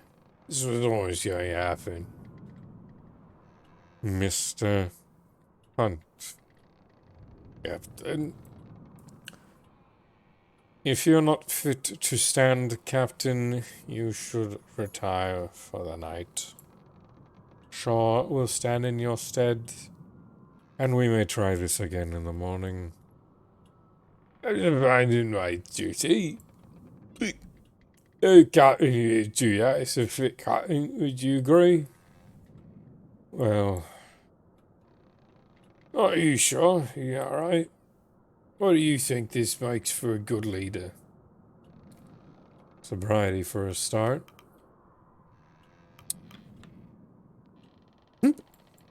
He sips at his drink. Well, I'm serious, Shaw. To you. What makes a good leader? We don't have time for it. In a word, then. What makes a leader? Understanding. Understanding. Explain. Ability to adapt to your crew, to understand what the individual needs that makes up the whole, to understand what needs to be done, to know your next course of action, to understand your limitations, to know what you're capable of. The ability to adapt to your crew, to understand the individual needs that make up the whole. And if those needs conflict, it's all well and good to think you can bend and twist and please everyone. You think you can balance that? Scorn a man one day and appease him the next. You think it balances that? Which is he more likely to remember? Speaking in platitudes does no good. A good leader is something more than just a single rule you were told to follow. When you see what you just, you know. You've wasted enough time pining philosophical. My apology. I'll ask the real question. Sure, look at where we are. Do you honestly think we're going to survive this? I had no assumptions on returning alive. I don't know. I have no doubt we will. Well, I suppose someone has to carry faith with them. Sure. Nobody knows we're out here. That doesn't leave this room. No, wouldn't want to upset your employer. Our benefactor. We all want to be paid after this, don't we? Enough. If you weren't fit to lead this expedition, you should not have agreed to it. You shouldn't be. None of us shouldn't be here. Oh, Kurt paid handsomely to join. You're just a botanist sent to keep an eye on me. Doctor. and then there's me. All of you. Han laughs to himself, his head dropping low. Templeton opens the door. The captain needs his rest. We'll discuss this once he's of sound mind. This doesn't leave the room. You understand. We will pick this up on the morrow. Oh, now, Shaw. We'll be alright here. Yeah, mosquitoes, really? Bug biting? On top of the dogs barking? Really?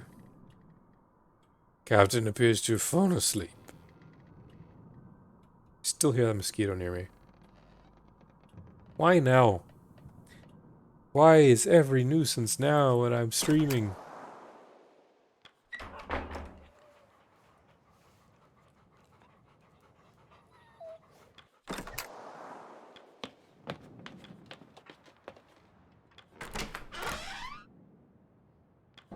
Evening time, evening time.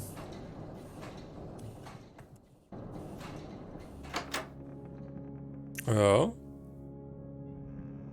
You awoke to a room awash with green.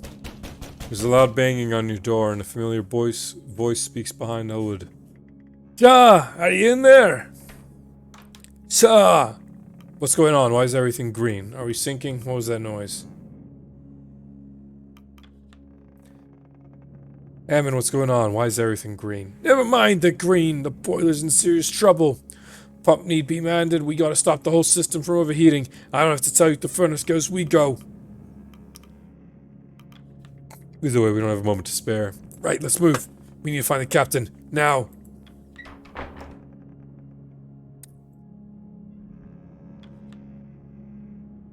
Kasha rushes up, holding her camera tight as the ship rumbles. What's happening? Are we going under? None of we can help it. Out of the way. It's safe to go up top, right? That Aurora. It's a shot I can't miss. Steps back before snapping a photograph of the ensuing chaos. Oh, shit. Lights of the Aurora flicker over the pale ice.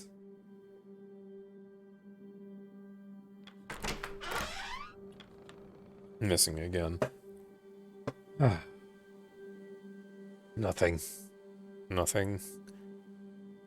Visibly perturbed, he takes a moment to recompose himself. Even the tub's empty. Why would you expect him to be in the tub? Not important. This doesn't make sense. The man seemed barely fit to crawl himself into bed earlier. What? Evan turns to you. Alright, Shaw. Captain's missing. You're in charge. Can't give up on hot days? Yeah, try my best. Your best. Yes, indeed. Crew are no doubt waking up at this moment. No doubt scared, confused. It's your duty to keep them calm, to maintain order. Glares at Templeton. It's Shaw's job to get down to the boiler room. Now. We've already wasted enough time looking for that bastard Hunt. If you storm down to that room, all you'll be doing is inciting panic. We need to calm the fears of the crew, maintain an air of focus. Lie to them as the ship goes down? Not at all. Instead, to assure them that we know how to remedy this matter. You do know how to remedy this matter, Mr. Hammond. Aye. And we need to be quick. I don't have time to worry about some stupid sailor's feelings. We got a bloody ship to save. Well, it's as you said. Officer Shaw's in charge. Decision's yours. Boiler's not gonna wait for us. Hammond's right. We can't waste some more time. Boiler won't wait for us. Fine. I'll keep the crew at bay then. Oh, don't worry about him. Let's go.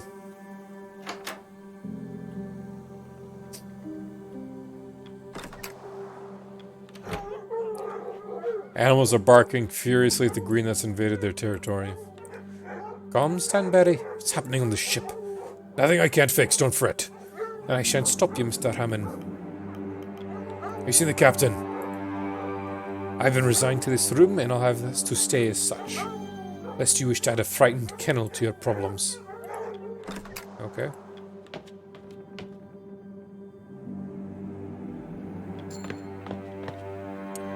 More of the crew notice you and Hammond assembling below. The whispers begin. Soon the crew pick up pace, walking directionless with the hurried footsteps. awkward approaches. Boiler trouble, I take it? I'll lend a hand. Not when you're walking with that kin, you're not. I have enough strength to... Go tell the crew to hit the lower decks. As many as possible. Let's go, Shaw. Time to save this blasted ship. You send the ladder.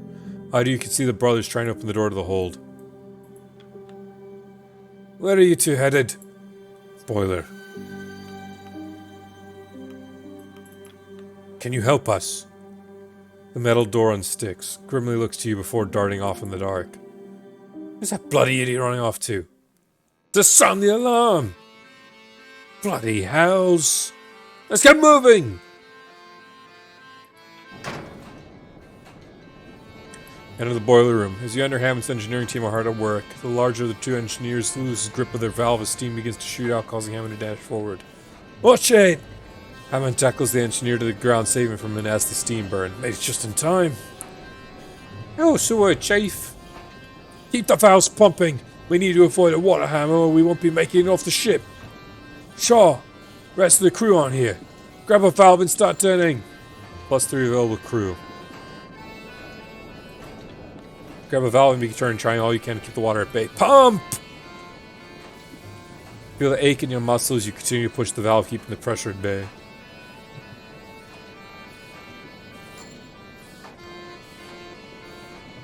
The furnace rumbles and sputters, hemorrhaging fuel.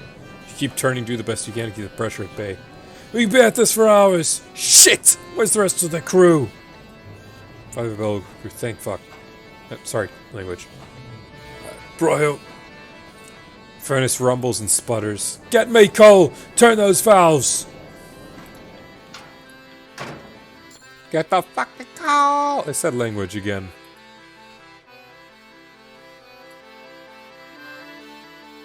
Assign to shovel coal. Who can I assign? Who can I assign? Saltborn. Not the one-handed guy.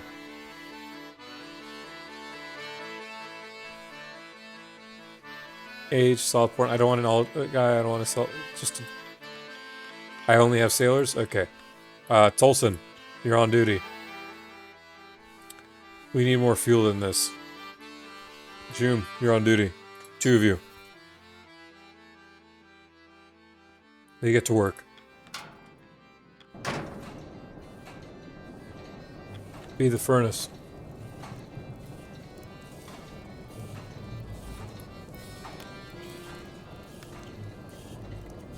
Get the fuel back up to max.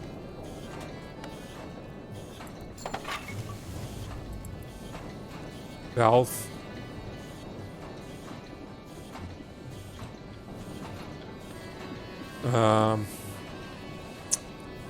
Two Jones, you're on this.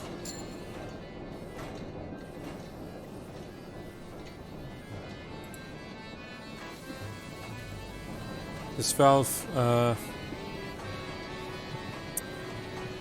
want to leave our gun guy. I don't want the kid burning himself. Bleck, you're on this. With enough hands working on the boiler, you begin to fight back the potential water hammer. Someone's gonna have to hold the furnace in place.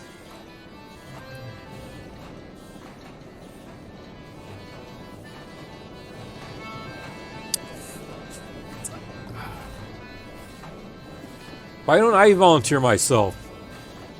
Ah, shoot, I put all the able-bodied guys. Maybe I should have had Doug on coal. I don't... Ah, shoot. Vern. Sorry, buddy. I wanted to save you for later.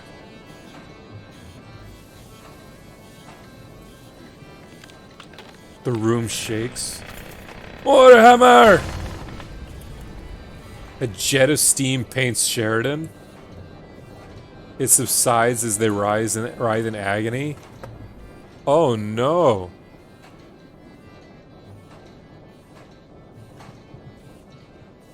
Gave up the work shifting the valve until the boiler finally calms. Ship saved, you won't be sinking today. The crew give assistance to the wounded Sheridan. You feel your muscles tense. You fall back, collapsing from exhaustion. You lay back, you can hear all you hear are a pair of panicked voices. Shoot. We don't have enough food rations. Half it.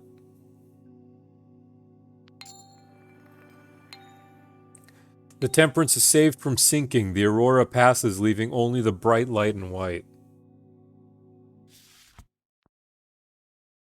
And now we got our gun toter injured. Shoot.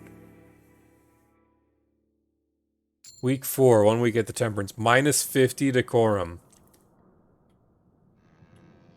You're alone in the captain's cabin. Out across deck can be heard the commotion of the crew. Word is quickly spread that Captain Hunt's missing. Templeton slips through the door. Shaw? Still no sign of Hunt? I'm afraid not. Max crew decreased 24. Rufus Hunt is missing. Invalid. Sheridan's burned. Dude, that guy's our letter writer. That guy's... Oh, I made a mistake already. Hunt deployed. Hunt is missing. He's not alone in that gone. What? Sanders, Sparrow, and Gren are all unaccounted for.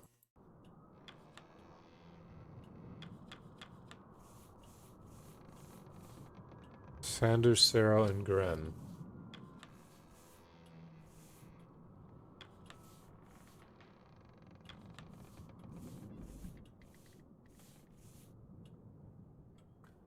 Killian.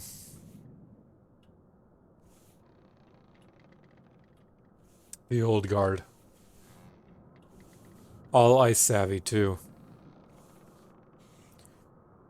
As is a sizable food and fuel supply in one of the larger lifeboats. Shaw, you and I are not naive. It seems quite clear what has happened here.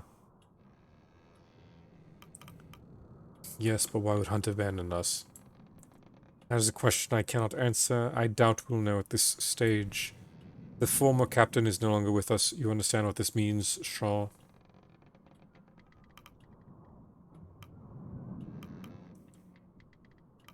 Now we Captain Shaw now, I take it. Not quite yet. A new captain must be selected by the crew. As first mate, you have the most clear argument to take that role. Don't know if I'm prepared. I would have expected the role to be inherited. How do I argue for that role? Your presence in the face of Hunt's absence is an argument in itself. They will hold a vote as soon as possible. That Carpenter, Grimley, is still loyal to Hunt, and many of the sailors will follow his vote, if not all. Though I can assure you will have the vote of myself and my scientists. Kurt and his crew are like to support you as well. I'm unsure where the engineers will side. They are likely loyal to their pay. Sheridan is still recovering from their steam beds, which may end up working in our favor. And the civilians are a mystery. But I believe when all is said and done, you will just about make the vote. You've clearly given this a lot of thought. Of course, it is vital to remain aware of the crew's intention. They're waiting outside, Shaw. They're scared. They don't know where to turn. You and I both understand the importance of maintaining decorum. Their times seem dire. Remember, there is a rescue ship on its way. Even if the Temperance falls, we still have a potential escape. 42 weeks. The ship will arrive at Viscount Island in 42 weeks. We should focus on surviving that long. That is all we need to do, Captain. However, we certain the rescue ship will come. I can assure it. Our benefactor will ensure it. 42 weeks, Captain. Keep it in mind. Here, you should have this. He presents you with a fancy-looking hat, Hunt's hat. He left it behind in his cabin. That tells us what we need, doesn't it? Take it. Commotion outside grows. I choose to willfully observe reality.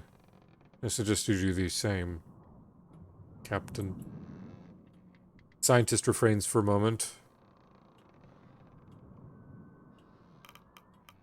Is it? I think it's best that we declare that the captain and the missing crew are dead. There's no need for us to complicate things any further. I won't lie to them, Templeton. Leaders lie. Get used to it. The crew are waiting for you on deck.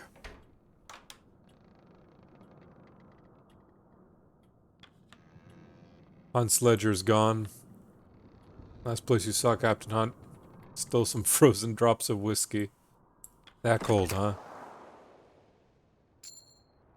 Saved game to tree.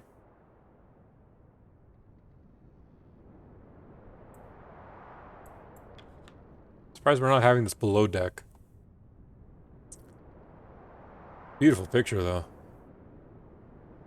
Hushed voices become more distinct as you make your way back out to the open air. You notice the absence of Sheridan. Crew members notice you and stop. Their attention ripples across the deck. Attention! It should be clear now that Captain Hunt is no longer serving his post. As such, we should vote in the new captain. I nominate Officer Shaw for the role. I'm sorry, I'm just like, I think that mosquito actually did bite me a couple times. I nominate Officer Shaw for the role, the clear choice as first mate. I will have Hunt. I do not see him among us, do you? I don't see a body either. Still out there. We don't know what happened. Something we can discover. For now, someone must take the reins of command. All in favor of Officer Shaw?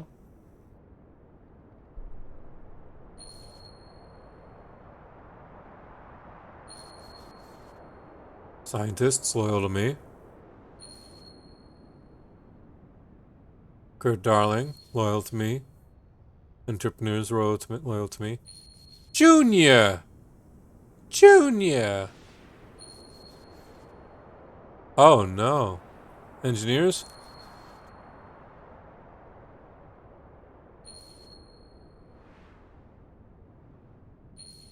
Oh! Oh, fair lady. Fair lady. Kasha's the wife. Kasha is the wife. Oh. You've been confirmed as the captain of the expedition. Well, the ayes have it. Shaw will be acting captain from this point forward. Acting in Captain Hunt's stead. The crowd looks to you expectantly as Templeton gives you a knowing nod. A moment passes in the cold and they await your next words. Curious murmuring scattered beneath the crew.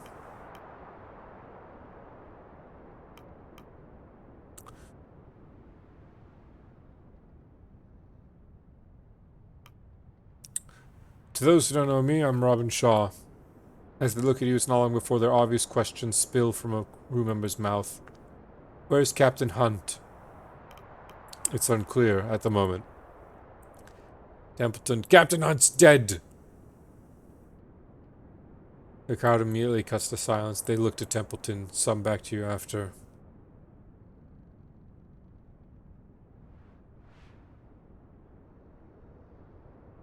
I want the sailors. I want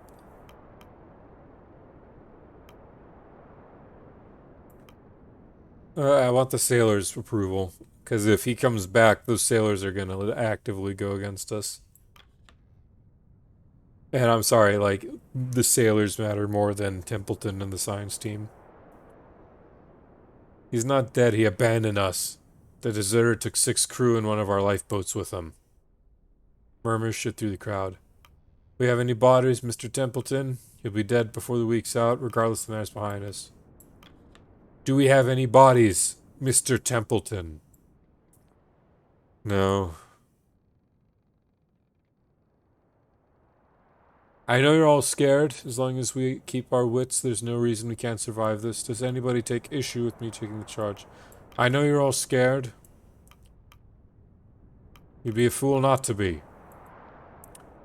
Crowd begins to bubble up once more, with more and more questions coming to the surface. Members of the crew start speaking out one by one, with questions thrown your way in quick succession. How are we supposed to survive out here? Is help coming? What of our pay? Will we still be paid?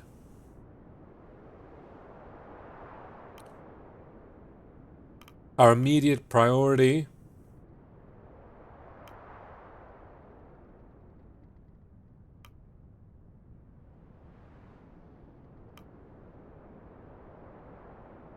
is to find additional food. Current supplies will only take us so far trapped in the ice.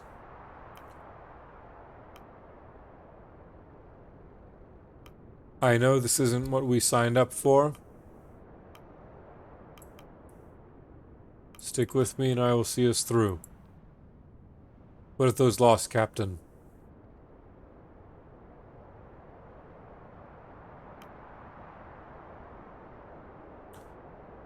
A memorial service will be held once the ship is freed from the ice. Understood. Well, you heard the captain. Oh, that's Kurt. Well, you heard the captain. Get to it. Crowd dissipates, returning to their roles aboard the ship. You pass Templeton. He glares at you. I told you I won't lie to them.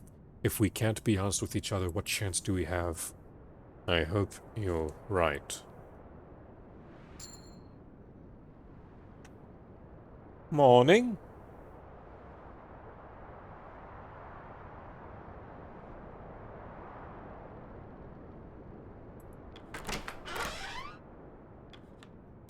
I suppose congratulations are in order. I would hope you were prepared for the task at hand, Captain Shaw. Why did you abstain from the vote? I'm not a member of this crew. It did not seem right for me to weigh in on the matter. That all the doggos?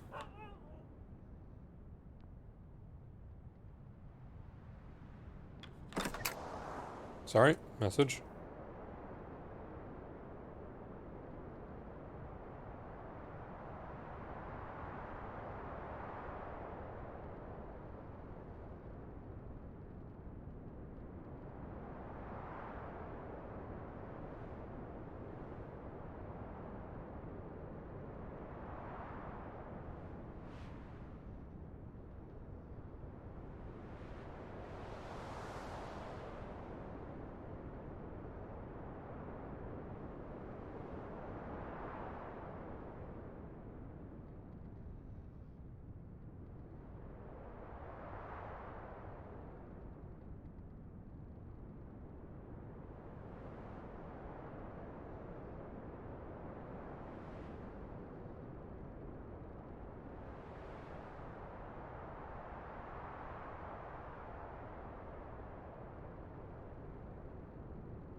Very sorry about that.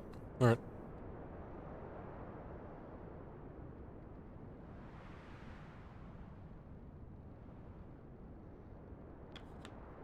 Shaw? Or should I say Captain Shaw? That cunt. He didn't seem the type to just leave his crew behind. Still no good dwelling.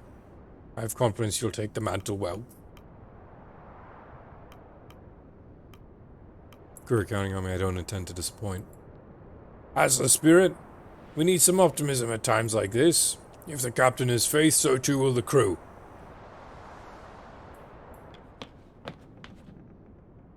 -8 degrees Celsius.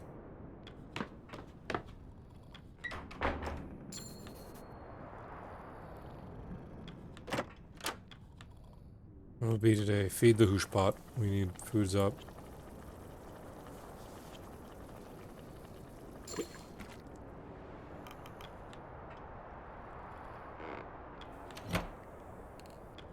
That's all well and good. The red room. Huh.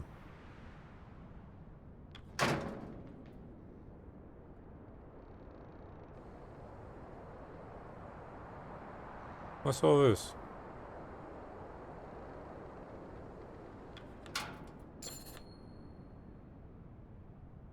Like a sack of briquettes. We'll need it.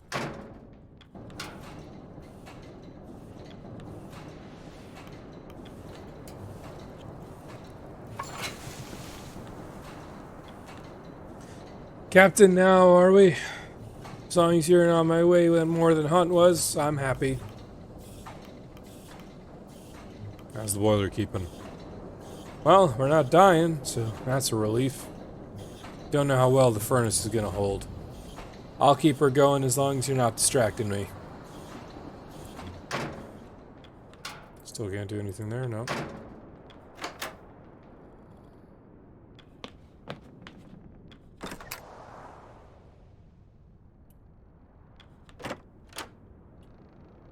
Let's begin. It is our time for the orders. I get new messages. Why when I am streaming? One more second, I apologize.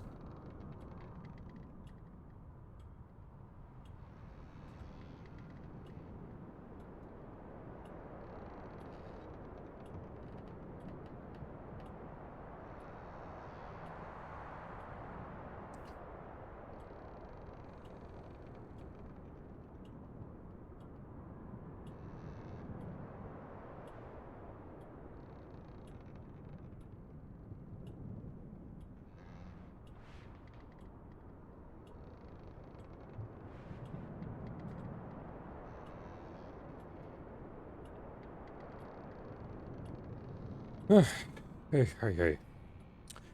You saw the duties of the captain firsthand while serving, Hunt. You are acting captain now. It's time you take up that mantle.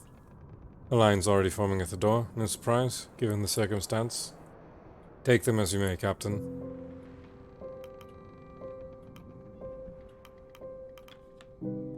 Captain, I brought the Candlemaster with me. There's something you'll both want to hear. I have a strong suspicion on what the matter is.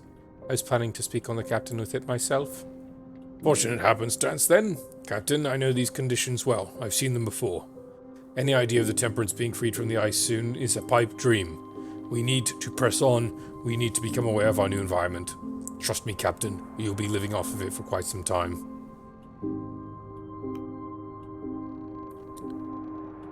And what do you suggest, Cordell? Do you agree? Indeed. The dog sleds will be needed to exercise regularly.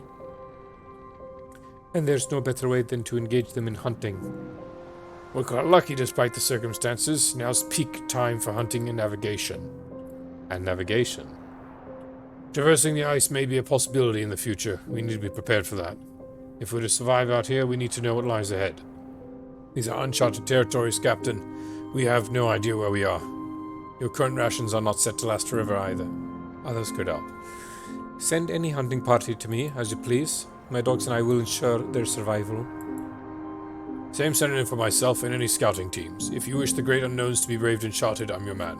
We need to know what lies ahead. Keep looking forward.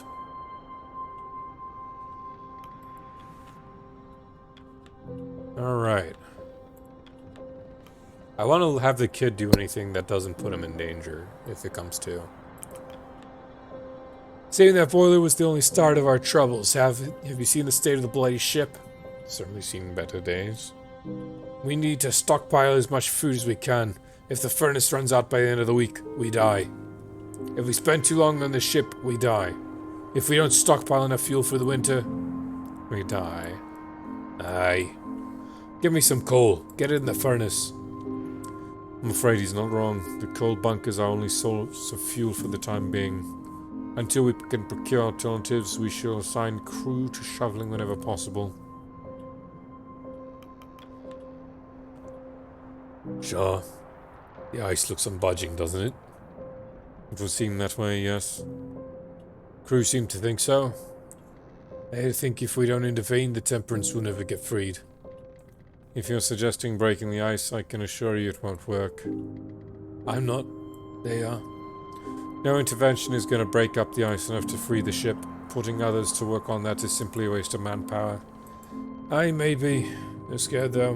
Worried. They just feel like they wanted to try something.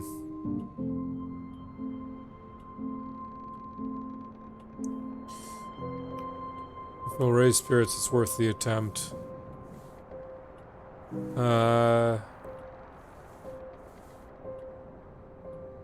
Loyal to Junior.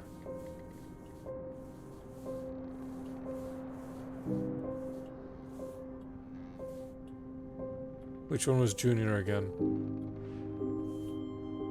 Oh, yes, the cook. The one we were just talking to. Okay.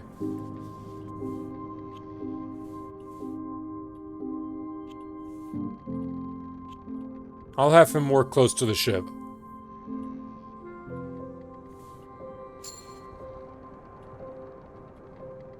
That actually works because that takes away my, that takes away the people I'm concerned about the most.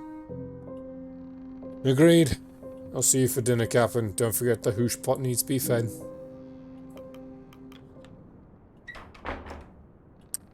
Before dinner, you should see to sending out your first sledding team. I also believe it's time to give the doctors a visit. We still have wounded from the night of the Aurora. Their wounds will need to be attended before they're fit to work. And I doubt I need to remind you of this, but every hand available. Don't be afraid of signing my team for some manual labor. They'll complain, but they'll work.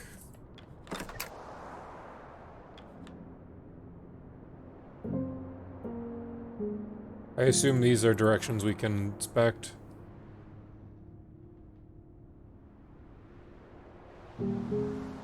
You were around here, so I mean, it's slowly clearing? I don't know.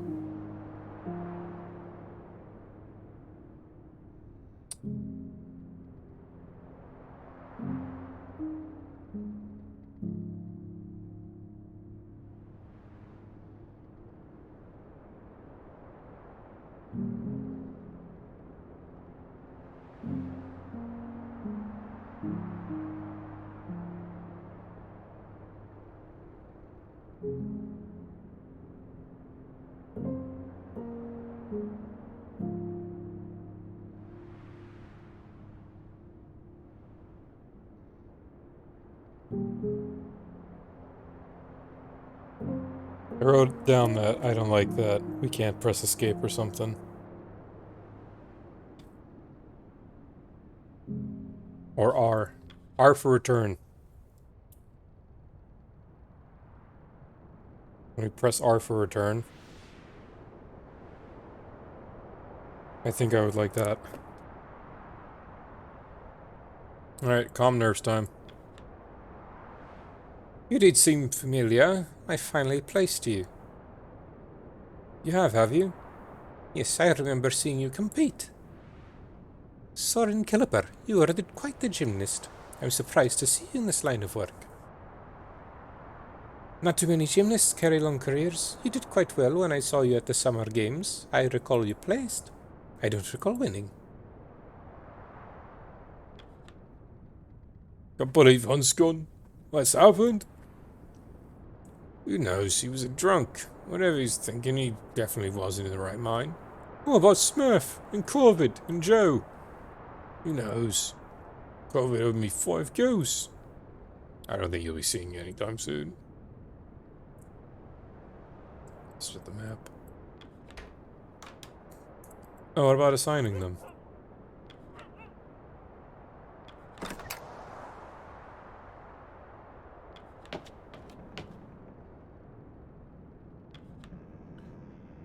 Shaw, should I say Captain, right? Ah, your name sounded familiar. Sailed the merchant lines as well. Think we served on the same ship a couple times.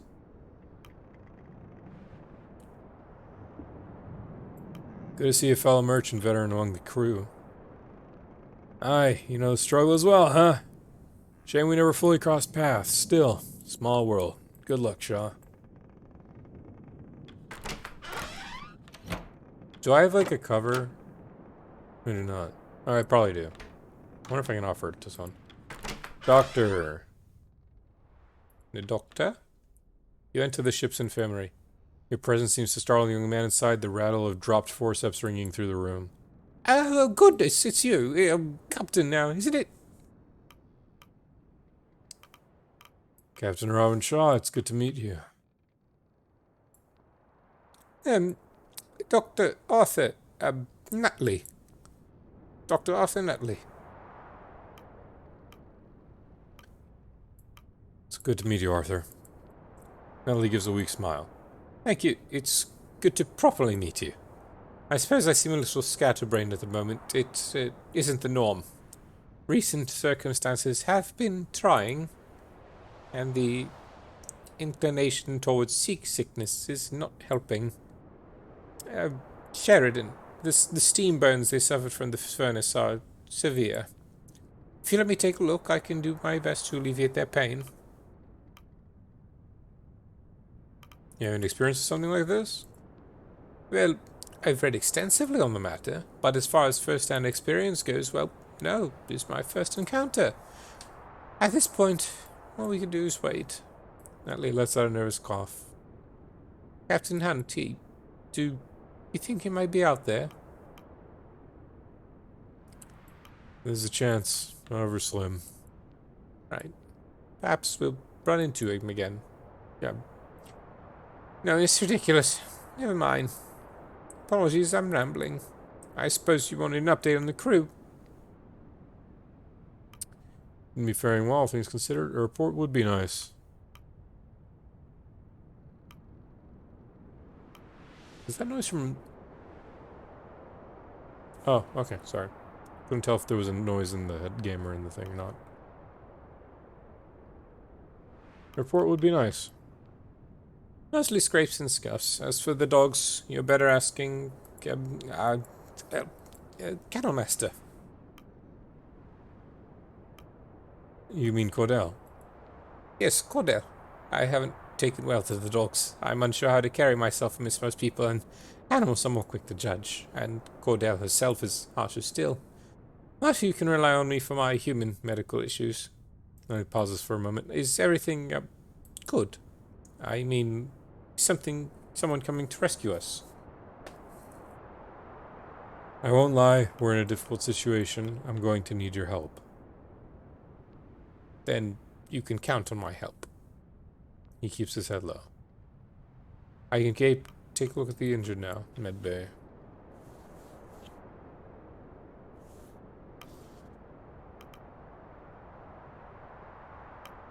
What's the medbay? Someone to like help?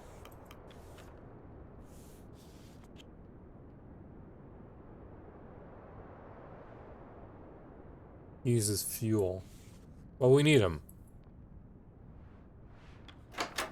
So does that mean only one can be injured at a time? Or if we have multiple injured, we're gonna get screwed? I wonder. Food's still good, I restocked it. Take another can. Take another can. Assigned to food preparations. Oh shit, I should have had the run do this.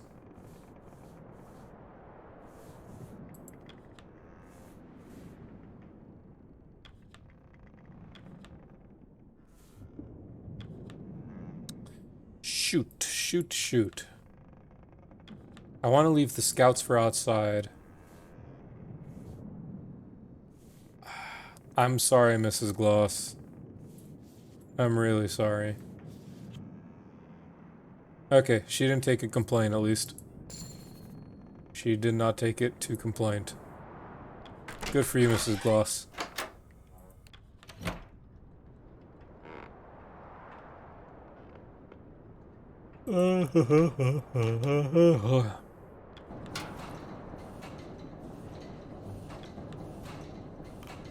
So we need at least one person sticking to the coal.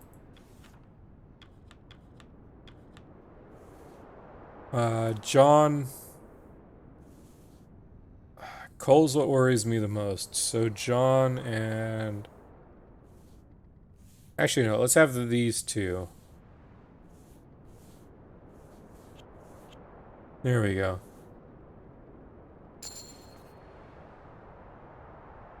Nine available crew members to go.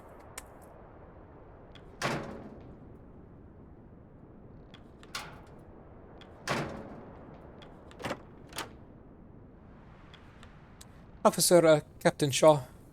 I suppose I should get used to calling you that. I was asking the crew if anyone had seen Hunter or any of the deserters last night. Not a single soul. I know the man knows the ship well, but that seems odd. You think the crew could be lying? Why'd you vote for me? I suppose you weren't expecting a situation like this as a civilian. People don't tend to sign on these expeditions for the good of their health. I researched the Veil Passage. I knew there's a risk of this, so there's no use in worrying about it now. Worrying never did anyone any good.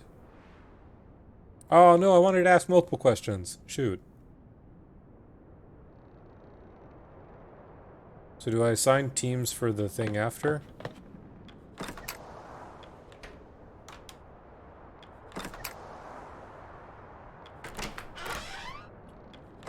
Seems to be the case. Well, let's eat. Crew have their meal. Shall we give a toast to our new captain? Well, here. Crew return to their posts. The hammocks are unfurled for the evening. You cannot help but notice it's still bright outside. Evening, Shaw. I'm proud of what I've been able to cook up for the crew lately, considering the rations. Though I do wish I had something better to work with. I'd kill for a good beef steak. You do excellent work, Junior. Not many cows on the ice. You have a knack for this. I've been told. Hunt would say he couldn't eat a bite that wasn't prepared by me anymore. Should hit the hay. Well, the hammock. I guess hay's in there. Okay. I'm tired. You'll get used to it, lad. Oh, it's far too much work. Oh, you wanted the work. If I could do it with one arm, you could do it with two. You're always saying that, You need me for something?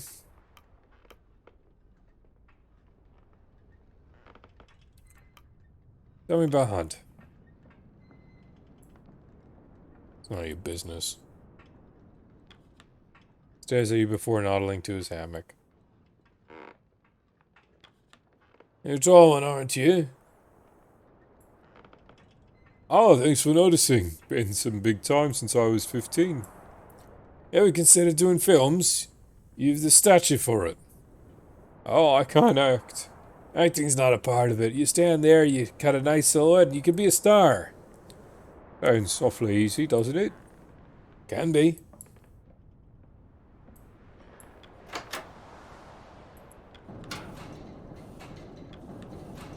Bloody cold, isn't it, Captain? I know you're supposed to spend away from the furnace.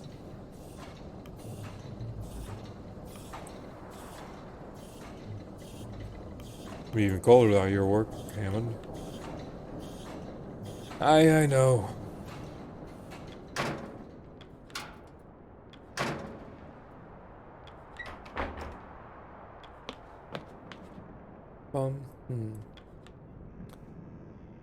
Awfully loud, aren't they? But I don't mind it all that much. They worked hard all day. They rode their leisure. Sailors ought to remember, we all need our sleep. Touchy. Templeton's room. Good evening, Captain. There should be some time before we see rescue. Perhaps you should be endearing yourself to your crew.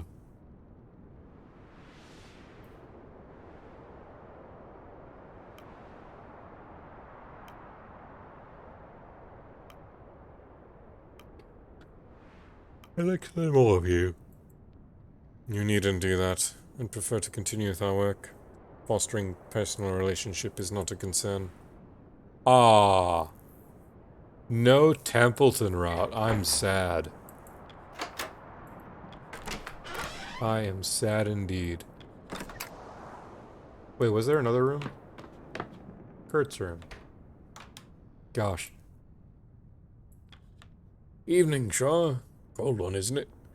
Used to think I was growing used to the cold, but as years have gone, the elements only grow harsh on the body. It's expected you're getting old. Now, I'm doing more credit than that. His bones aren't as worn as you'd believe.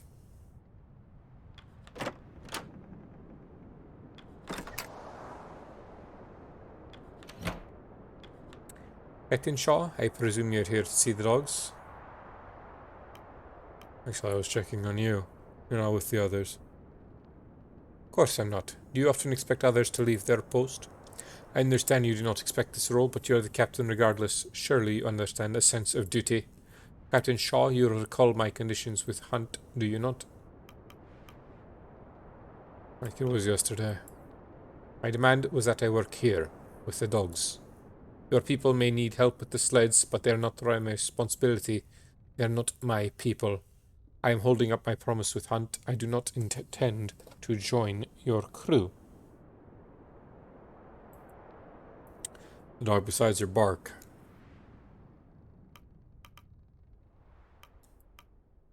Oh, you've been raising dogs. Long time, Shaw. Raised this pack since they were not but pups. and a generation before then. She goes quiet for a moment, petting the dog, collecting her thoughts. I wasn't exactly on the final position to pass on hunts, but I had no intention on leaving all of them out here with me. Is that her name? This is Stanberry. Stanberry barks. If I get lost in the ice, you're up next, Captain Stanberry. Cordell smiles, confused.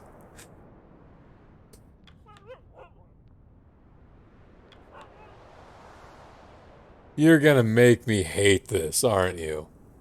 You're gonna actually, like, make me kill one of these dogs. And I'm gonna, like, tear out my heart. This is what you're gonna do to me.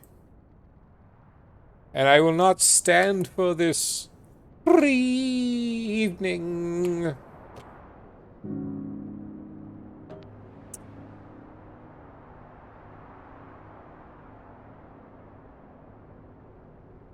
We have people handling the rations. We'll be fine. Ship holds. Vern was cured of their steam burn, thank God.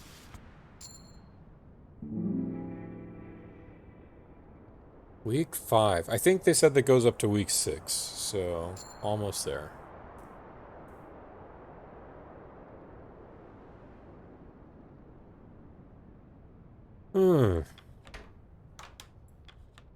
Dogs are growing restless. They've grown used to the stirring of the waves against the ship. Now the sudden stillness has them unnerved. They'll grow used to it in turn.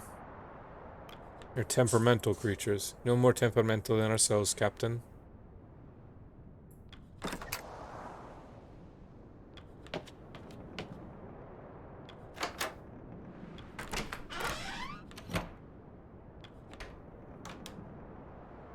Sheridan's fully out of the room. Good. Grab a tin. Keep the stocks high. No, not the coal, not the coal.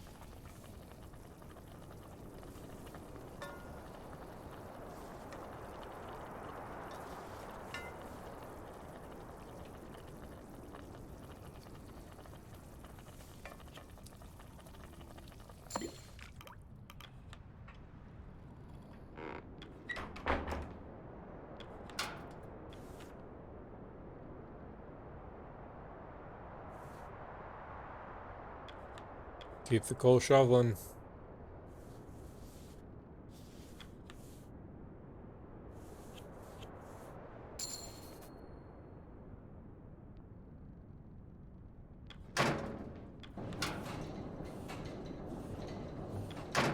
We're still fine. Morale's low. I need to do something to raise it.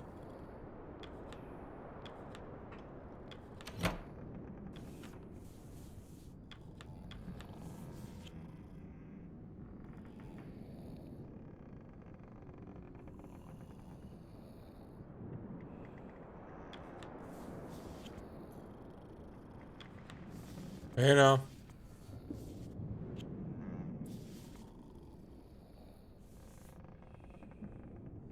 Assigned to food preps? Why is that losing coal? I need to write that down. That was like some sort of bug.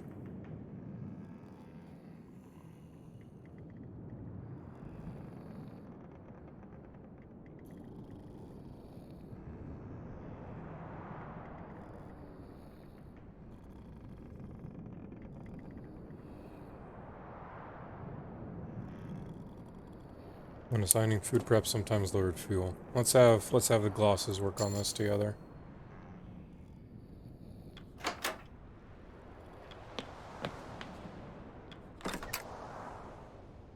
Week 6.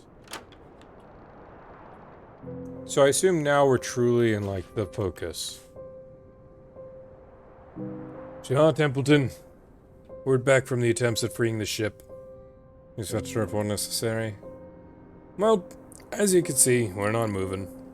Crew kept at it a week. We're calling it a day. Waste of time and resources then, as expected. No, nothing really happened that week. We got stuff up, End of the day, at least now we can say they tried. They gave it their all. There's something in that. I agree. Good day, Captain. Well, as good as can be under the circumstances. Good day to you as well, Kasha. I'll be sure to spare you any more obligatory small talk from here. In truth, something I've been meaning to ask you. Is the matter if I brought up to Captain Hunt, though he was less respective. I'm not really interested in the story of the expedition. I'm interested in the story of the people on the expedition. When the crew have their downtime, I'd request that I be allowed to conduct interviews with them. I'd like to know more about them. Maybe learn more about what happened to Hunt.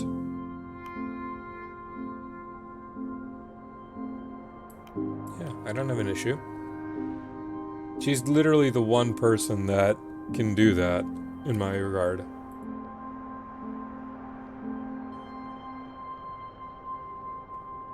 Send them to the Red Room on the lower deck when you can. Later on the cruise, we might end up having to move to the ice. We can't free the Temperance anyway. It would be wise to gather what we want to take the ship off with us if we do. Indeed, we'll need to prepare for what could be inevitable. Aye, most of the tools are in the lower deck storerooms. Metal doors need some work to open, but it's worth what's inside. Captain Shaw, Mr. Templeton. It would appear that some of the crew have taken interest in transmission radios we have on hand.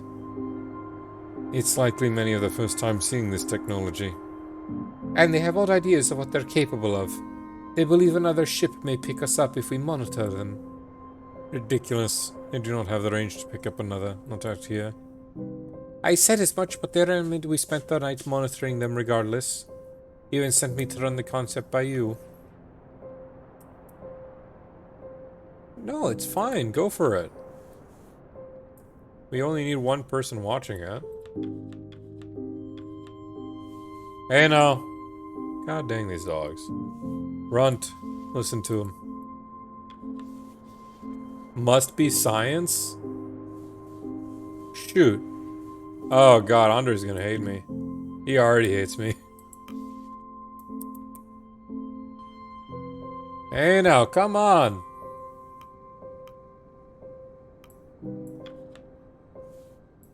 I thought I already clicked it.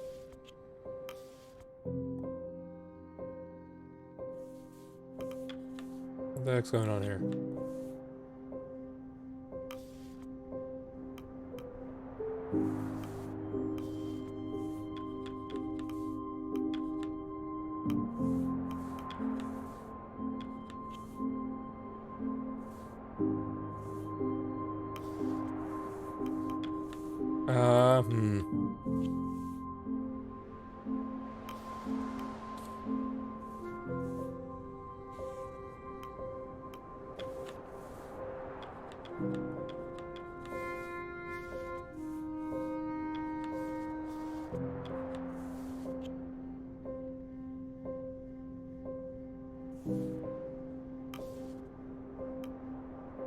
Need to write that down.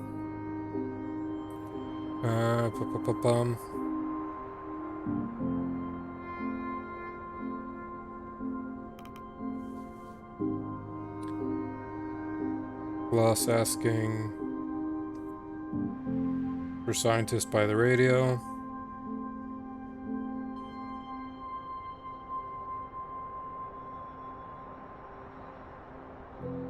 Not accepting Zach or Andre.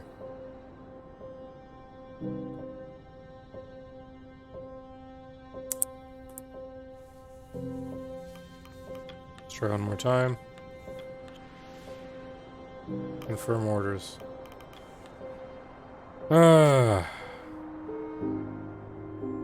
Sorry, Gloss. Inform the crew. Frankly, won't be pleased, but it's better alternative to wasting manpower.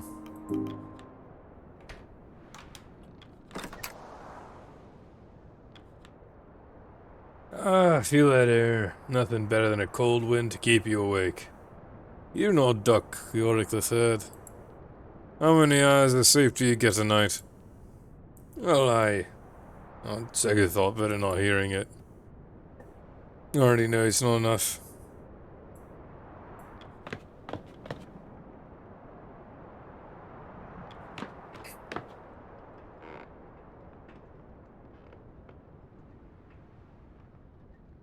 Dinner time. Crew have their meal. Dinner is shared. Crew return to their posts. Yadely doodly doo. You know, as far as rations go, this is good. Junior sure knows how to prepare dinner, doesn't he? It's too good for a ship like this. You're pretty old, aren't you? Good eye, lad. Better than mine. What are you working? Shouldn't you be home with your family? Don't have one. You don't have any children? I do. Don't know any, though. What's that mean? It's getting harder to play. Cold makes the fingers stiff.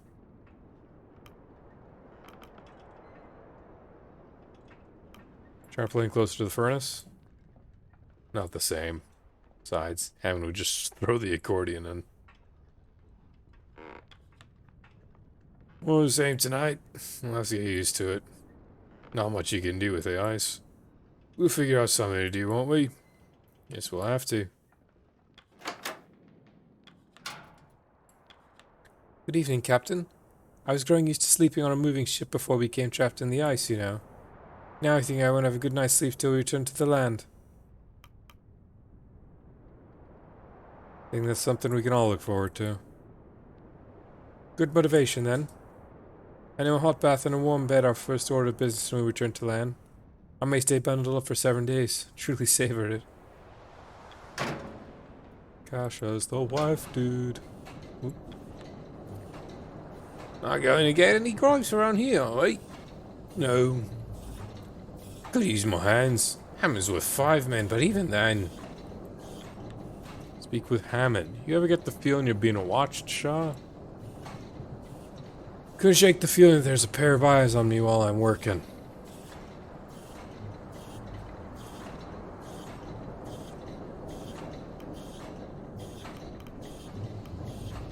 Is someone watching? And we just can't talk about it? Either way, get some rest. I'll sleep when I can, and often I can't. It's just how it is.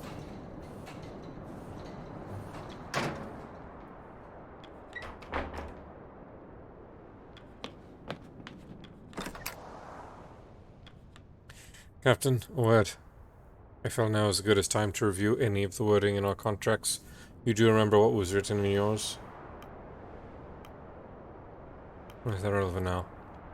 Consider Article 3, and I quote, "The member of the staff shall throughout the period of such expedition obey all commands of the captain, and shall use his best endeavours to promote the success of the same. And in the event of anything happening to the captain, shall obey all commands of the member of the staff, who shall be appointed by the captain in writing before his death. It being understood, the rest of the staff shall hold the same relations toward any member of the staff so appointed as towards the captain, appointed by the captain in writing before his death." What are you trying to say? The vote we held settled that is only a temporary arrangement in the eyes of the law. Even then, you only made it through by a hair. Unless you somehow managed to wrestle a written transfer of captainship from Hunt before his departure, in the eyes of his law, you are simply acting in his stead with no legal recourse to call upon. There is a chance Hunt and the deserters are still out there. Should we be reunited, your captainship will indeed be called into question.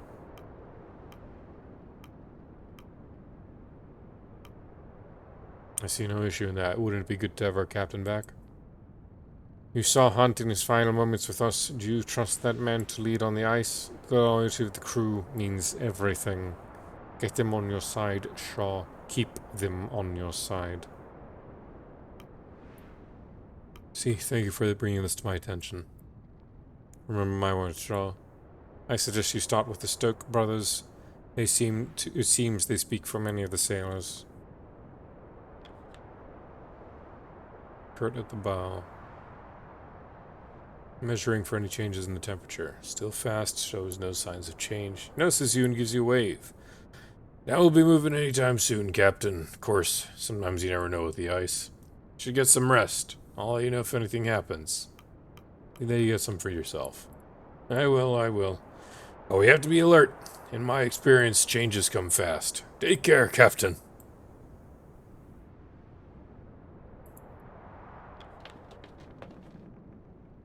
Is that it for now? Wow, Kurt is fast. Been thinking about our pay once we return to land lately. Don't mistake me for the avaricious sort, but I do have expenses to pay. Before we departed, I received a letter from one of my daughters asking her to cover the costs of her stage school.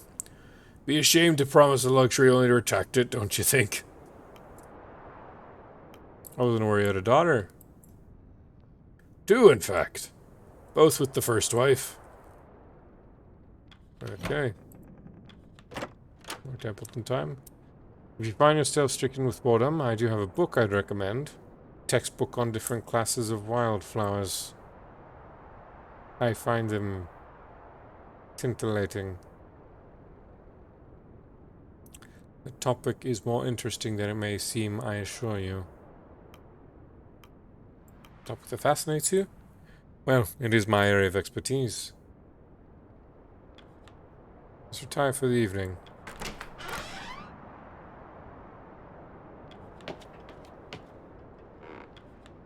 Stares at you before nodding at his hammock. Evening. Before we took off, Grimley and I stopped into a greasy spoon in the city. Sausage and eggs were perfect. Best I ever had. Now I'm trying to remember its damn name. Left my head.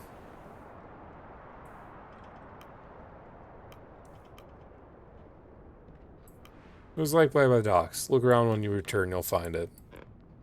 If it's still there when we return, knows when we'll be back. Could have closed down or fired out the chef by then. Alright, at least he's positive about it too. Need to finish developing these. Thanks for stopping by though. How are you still feeling? Can't tend to the furnace if I'm yabbing to you. Night. Well, good night, everybody. Yes. I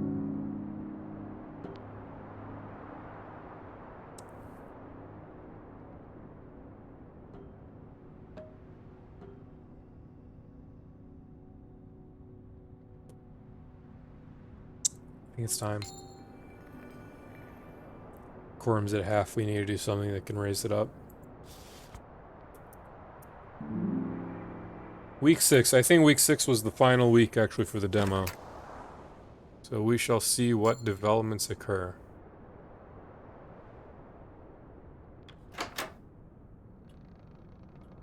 Okay. The meeting.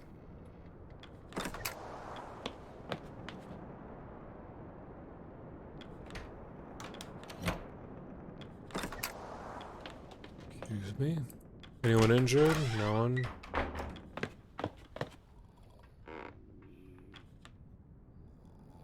Everyone's still asleep. We don't need to feed the hooshpot anything.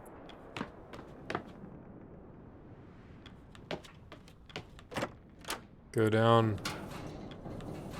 Coal goes in. Abandoned ship?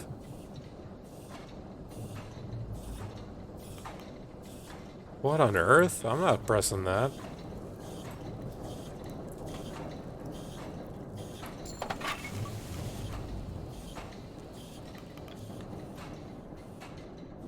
I'm not clicking that at all.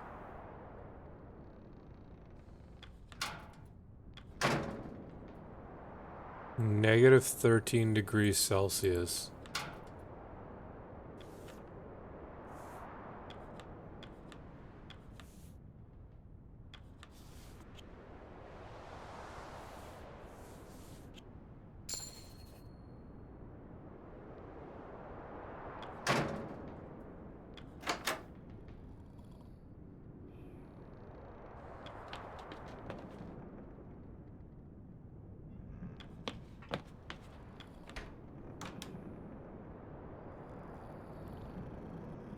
What on earth is happening? Spoiled tinned food?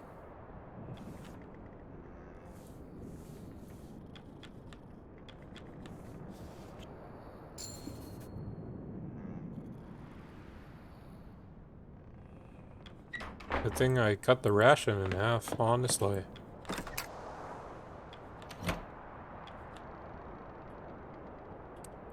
Beginning the meeting. Well, Captain, it's been 3 weeks. Kurt tells me there's still no change in the ice. None, and best I can estimate. What change we'll see won't free the ship. I'd predict the Temperance is more likely to be crushed under the pressure of the ice. And how long will that take? A few weeks, at most. Fortunately, we may have to look for an alternatives to waiting for the ice to break up. Are you certain it's a lost cause? You never know, but from what I've seen, I wouldn't take the chance. Leaving the Temperance and making camp on the ice is something we'll have to consider. Aye, the longer we stay on the ship, the more fuel we're having to burn. Not to mention risking another boiler incident. Yes, that matter almost cost lives. Having a smaller camp burns through much less oil. And without enough fuel to survive a winter, we're dead. Don't think I need to tell you that. I wouldn't be so quick to pack up and move out just yet. And why is that? Ship is shelter. The ship is safety. Currently, there are quite a few hunting opportunities presented to us. We'll need to gather more food if we survive, and the ship provides a safe area to hunt from. Right, and most of the crew aren't ready to give up either. They're stubborn, just as good as a crew should be. I'd rather not play into stubbornness when lives are on the line. He has a point. Crew thinks we gave up too early, they'll resent the captain for it. And now we have a serious bloody flooding problem. We do? Aye, we might have noticed it if you turn your damn forecastle. It's safer to take time to gather what we need before we leave, rather than raid the ship once we make ice. Well, the answer lies with the captain. Could we move off the ship this week? No, not yet. If it can handle a few more weeks, we can hold off a few more weeks. When we remove the boiler from the furnace, that is when we make our move. When you feel we're ready to go, just go to the boiler room and give the order. Oh, that's what the order was. Okay. That's fair enough. There's a lot of people. Captain, my dogs appear to be struggling in the on-deck kennels. They require a more secure form of shelter from the environment. Dog glues, I believe they're called. Yes, I'll require some hands to work on constructing them. It's for the health and safety of the pack. Put some crew to work on it, thank you. Must focus on keeping the dogs safe. Without them, the crew stands little chance of safety themselves. Shaw, it's safe for me to say we've been out here longer than anticipated. We're gonna have to organize the rations we have, find out what expires first. That way we won't be letting anything go to waste. Long process, though. Could use a hand or two if you can assign them to the pantry. Mast was damaged when the ship was being tossed out for a while back, Captain. Best we get someone to fix it before the Temperance is freed. Freed? Aye. Ship could come loose any moment. Heading up to repair the mast is a dangerous task. Don't even know if the ship will sail if the ice clears. I agree, it's worth the risk. We'll send Quilzy and Yorid. They worked well together. Aye. I was summoned by Mr. Templeton. Yes, Mr. Isaac, this is regarding your personal effect. What do you mean? I felt it pertinent to let the captain know you are carrying a weapon. Why did you bring a gun? Personal safety, of course. Perhaps this is my unfamiliarity with expeditions, but I was surprised others did not bring an item to protect themselves. Many of the crew cannot afford such an item to themselves. Captain, it is up to you on what to do with the revolver. With all respect, this is my personal item, Captain. It is the captain's right to requisition any item from the ship that includes your own. We have another gun toter on the ship. It's fine.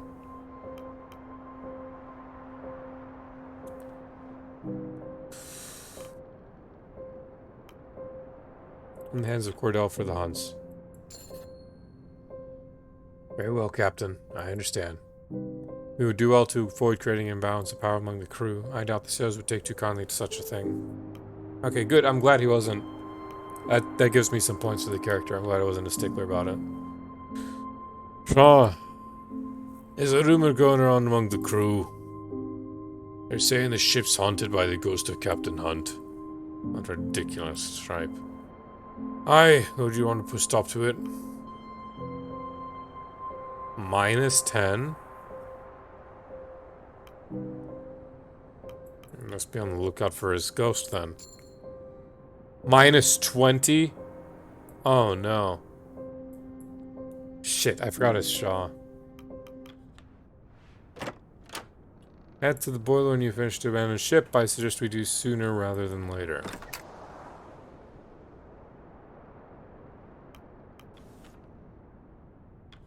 Build the glues. I think the kid will enjoy himself. Have some time with your pops.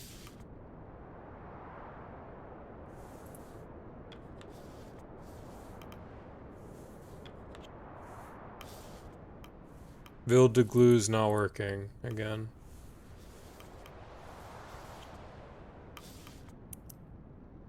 Okay.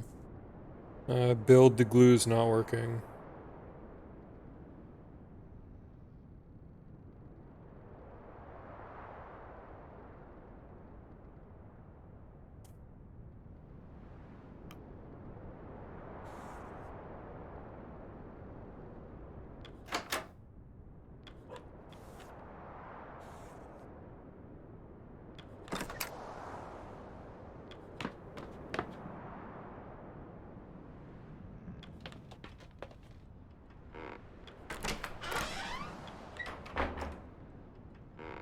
Burning.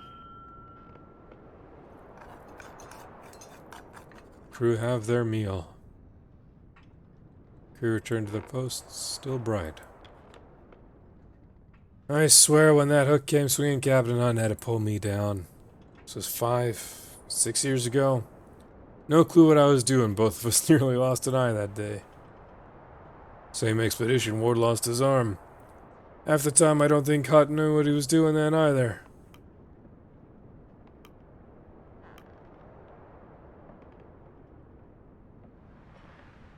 Sure he did. He seemed a good captain. Aye, he is. Served us well, no doubt. You need something? There's stories about Hunt. I was curious. I'd like to know more about the man. Didn't get your fill while he was here, huh? Worried about the vote, aren't you? Oh, is that it, Shaw?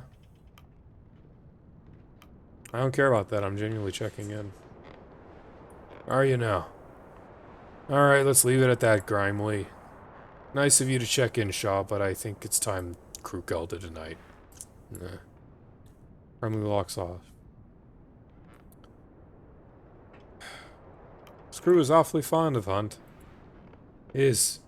A word to the wise, Robin. I have nothing against you, but we sure don't know you either. It's gonna take more than simple pleasantries to earn Grimley's trust. Miss the water. Got used to playing on a rocket ship. Starting to feel sick when I'm off too long.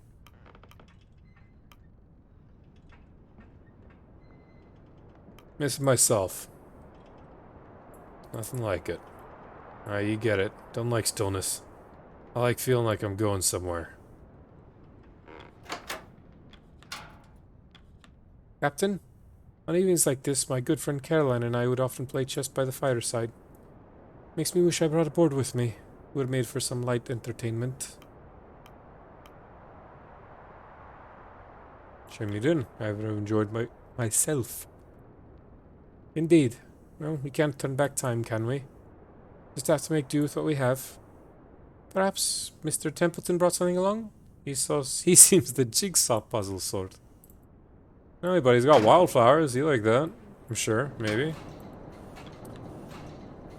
One of Templeton's team tried to talk with me while I was working. They were going on and on about their spouse or something.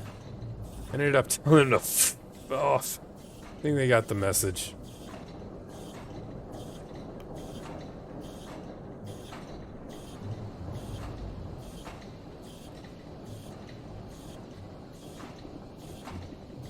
Why are the dogs doing that? Hey now. Chloe, come here. You have full permission to do any time so your work is interrupted. No.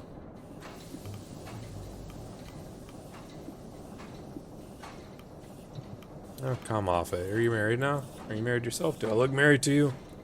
None of your business anyway. Oh, no. No.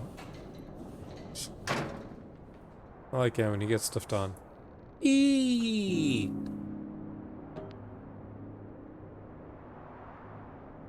I can't keep decorum any lower than this. I'm gonna have to hold it.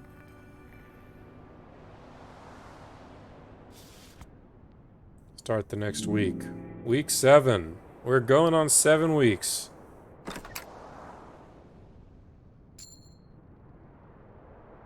The igloos did not get built because the game did not let me. Take the requests, let us go. There's no requests. I would find it wise to have a word with the journalist among our crew. For whatever reason, hunt allowed a photographer with no sailing experience to tail us alongside this expedition. As it stands, Kasha Belford's record is what will stand the test of time when this expedition is finished. It would seem she has not made allies of the crew. Or so. The sailors of this crew are a private lot. They do not take kindly to the prying eyes of a landlubber, as they would say. Remember, Captain, she controls the story. She controls your story. Best to have a word.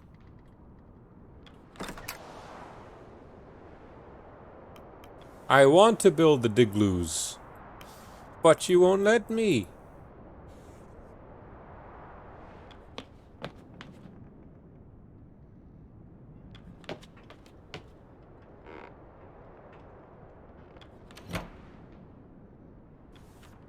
Food hold.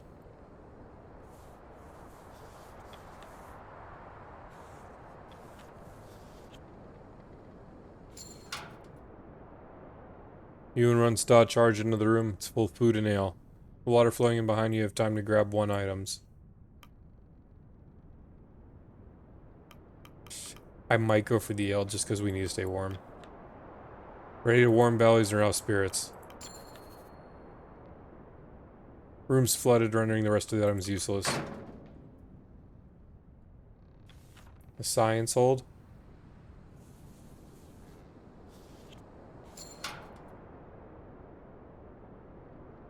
Flooded. Tools hold.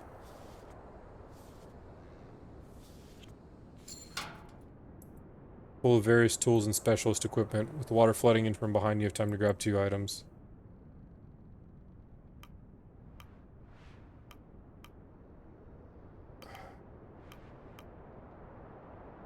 Medical tools.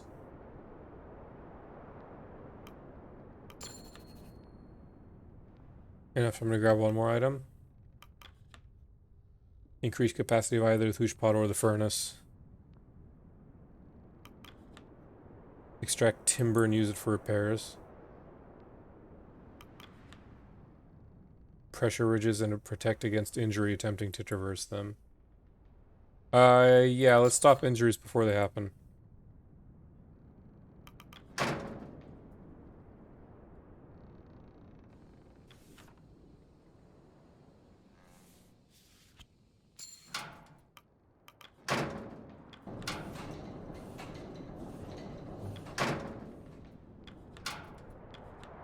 Anyone free for an interview and a portrait?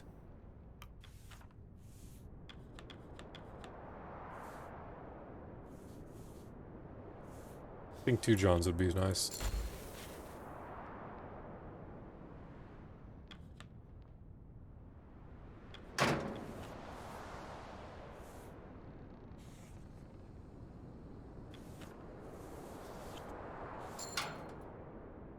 Full of weapons, flares, and explosives. With the water flowing in from behind, you have trying to grab 2 items. Do not take explosives on the ice.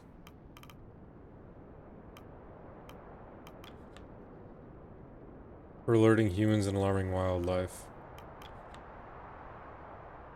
Hunting birds. Bolt action. Enough time to grab 1 more item.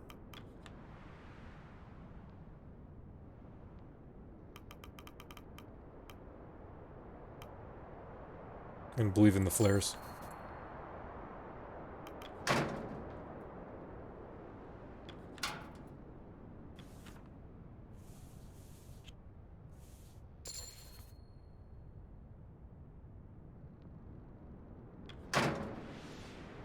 I feel like there's stuff clearly missing around here, so obviously I'm not gonna be like super grumbly about it. Spoiled tin.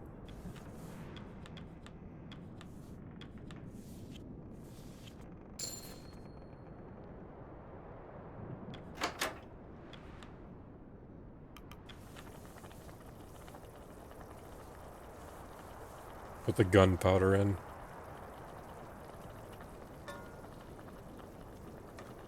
Oh, really? Okay, sweet. This actually works perfect then. And then,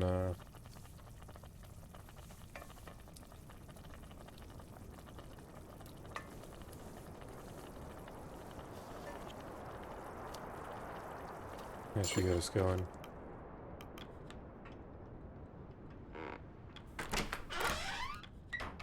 Nothing from here to extract, no.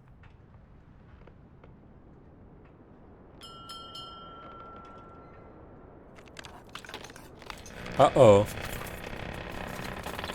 Dinner is interrupted by a torrent of flooding.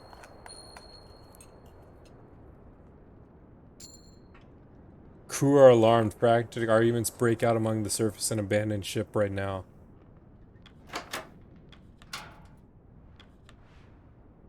Kasha, come on!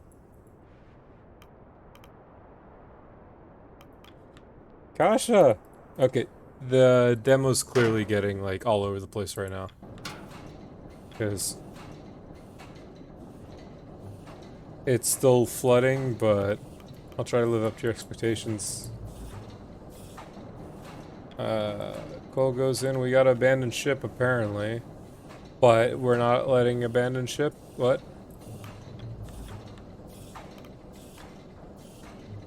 Oh, abandon ship to take one of the thing, to take the thing out. Furnace is torn from the boiler. We're heading out then. Best tell the lads. God dang it, puppy. Hey now.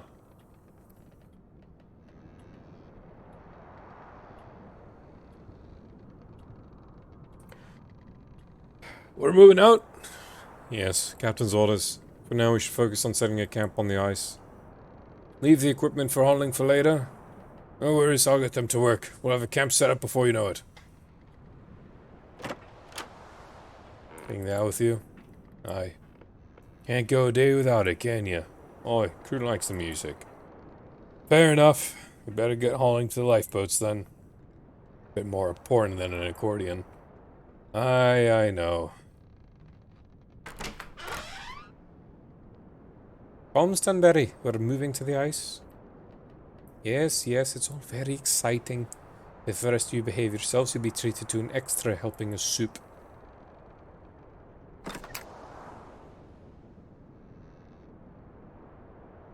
Well, there we have it. Onto the ship. Ripped clean from her chest, but she still beats for the crew. How long were you waiting on that one? Well, it was shit. No time for poetry. Captain, let's get this bloody furnace up on the ice.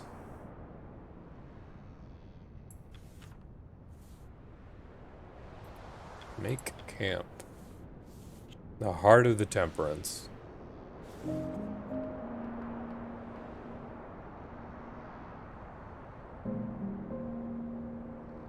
I still didn't make the dog loose.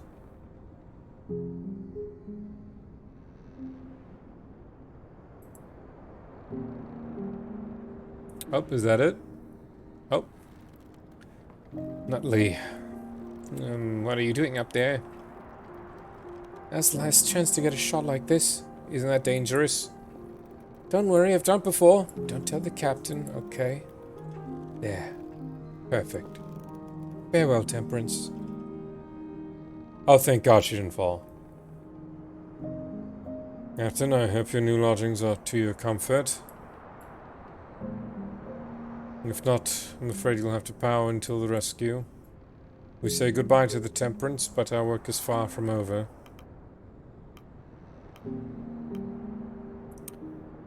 What's this? What's our next order of business?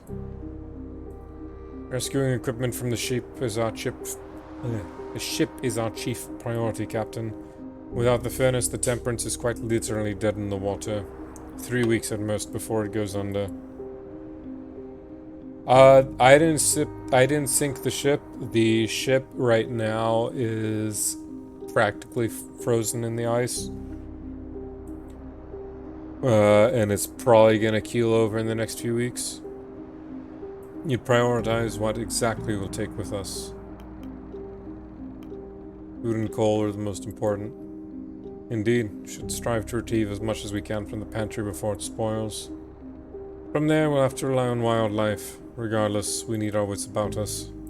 We stand alone against the ice now.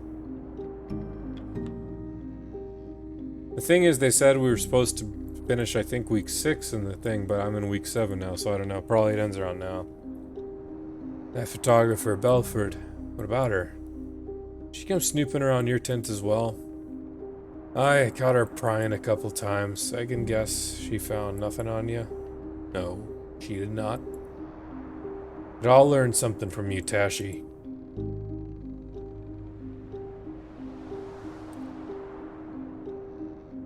Mouse disappeared again.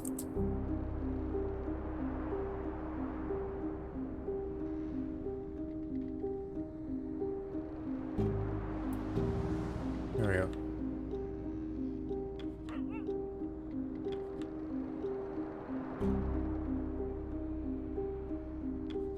Medic 10. Dr. Nutley. Mr. Templeton. I trust all's going well. Well, as can be. It was good to see Mr. Hammond make his recovery. Well, thanks to your expertise, I take it. I tried my best. Mr. Hammond's recovery?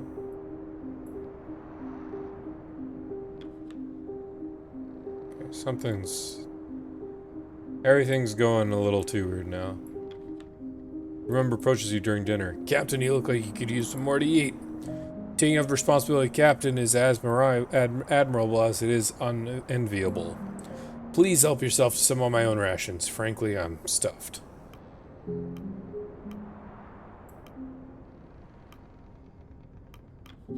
Thank you, but there's no need. Oh well, the offer's always there.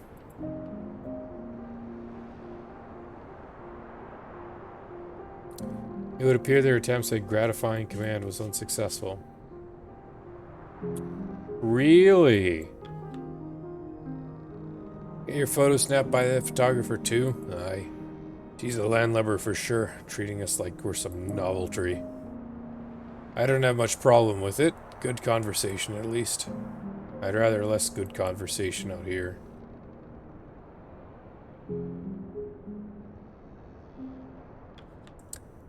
As you pass by, you see Kasha adjusting her camera. She stands, partially obscured as she finds the right angle for shots. As you step to her side, she raises her hand and looks to you. Why don't you join the camp proper?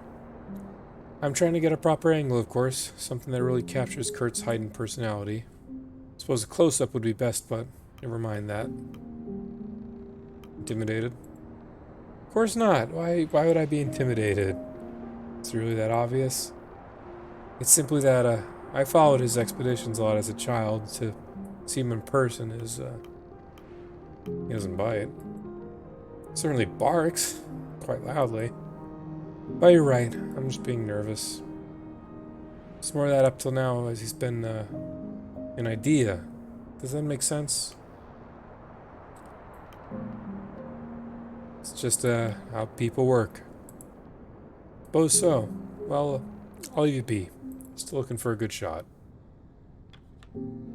There I was, face to face with a leopard seal. Dangerous creatures can't be mistaken for your average seal. Natural hunters, much faster on land than you'd expect.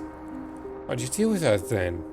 I was lucky I had my hunting shotgun at the ready. We were feasting on leopard seal that night. Boss, all the times the crews weren't filming. Pull the other one. It's true. The other time we continues to ramble on. Seems he'll be at this for quite some time. I think this is it. And Kurt's over here now out of nowhere. Eee!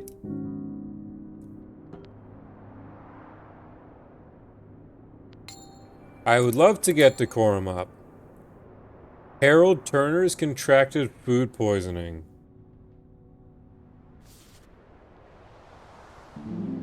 How far is this going, my friends?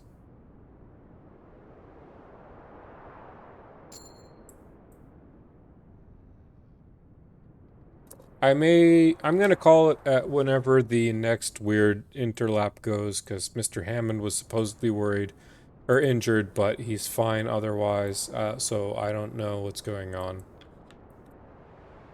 Doctor, how are you holding up? Still finding yourself with bouts of sickness?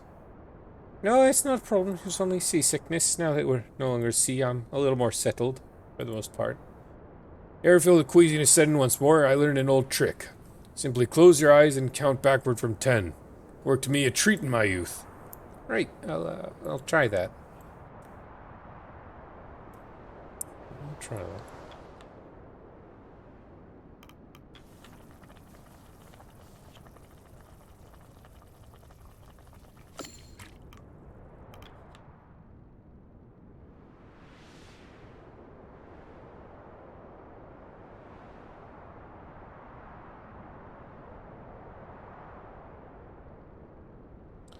So if the spoiled food caused the food sickness,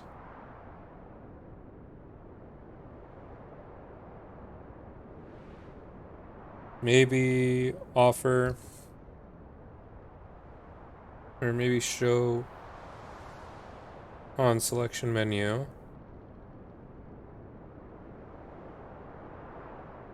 Chance of contracting food poisoning.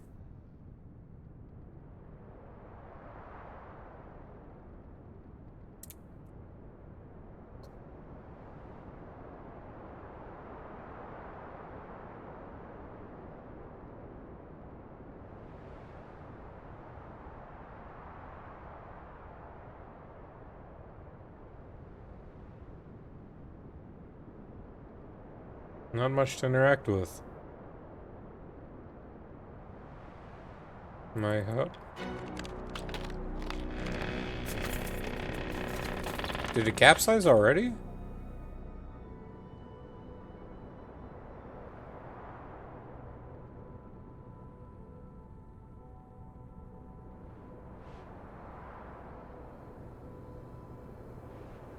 Oh, it cracked in half.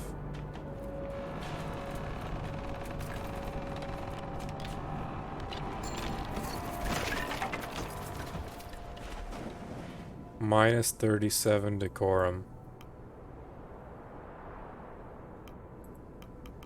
Why? We're all out. We knew it was gonna happen.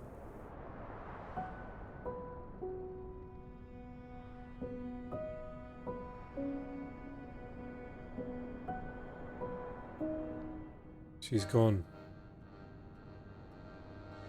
Is this intentional at the very end of the demo? Mr. Bellular, is this intentional? I need to know, man.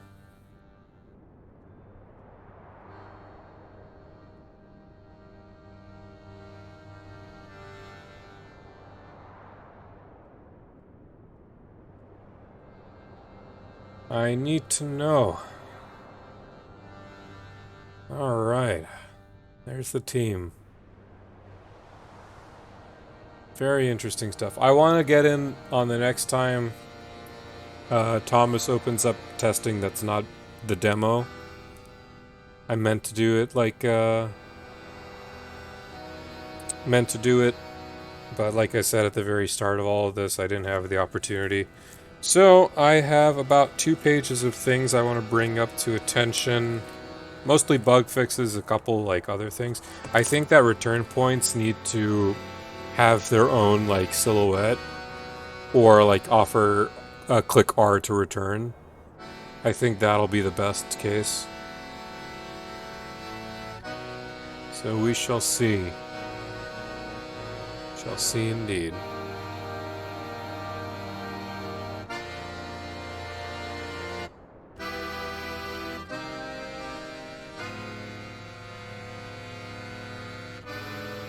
It's pretty good paced.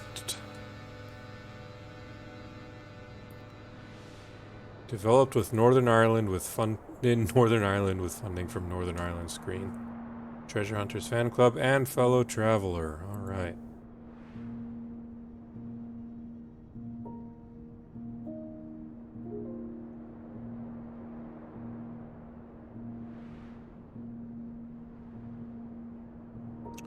Okay. And with that, assuming it goes back to main menu or some such. Indeed it does. We have completed the Pale Beyond demo. It was 3 hours and 45 minutes non-stop, so thank you for anyone who tuned in. If you're seeing this on YouTube after and somehow endured 3 hours and 45 minutes with me when I know that's not going to be the case, thank you very much. I'm going to have these sent to Thomas on the Bellular team, my thoughts and suggestions. Thank you very much for this opportunity, and have a good night.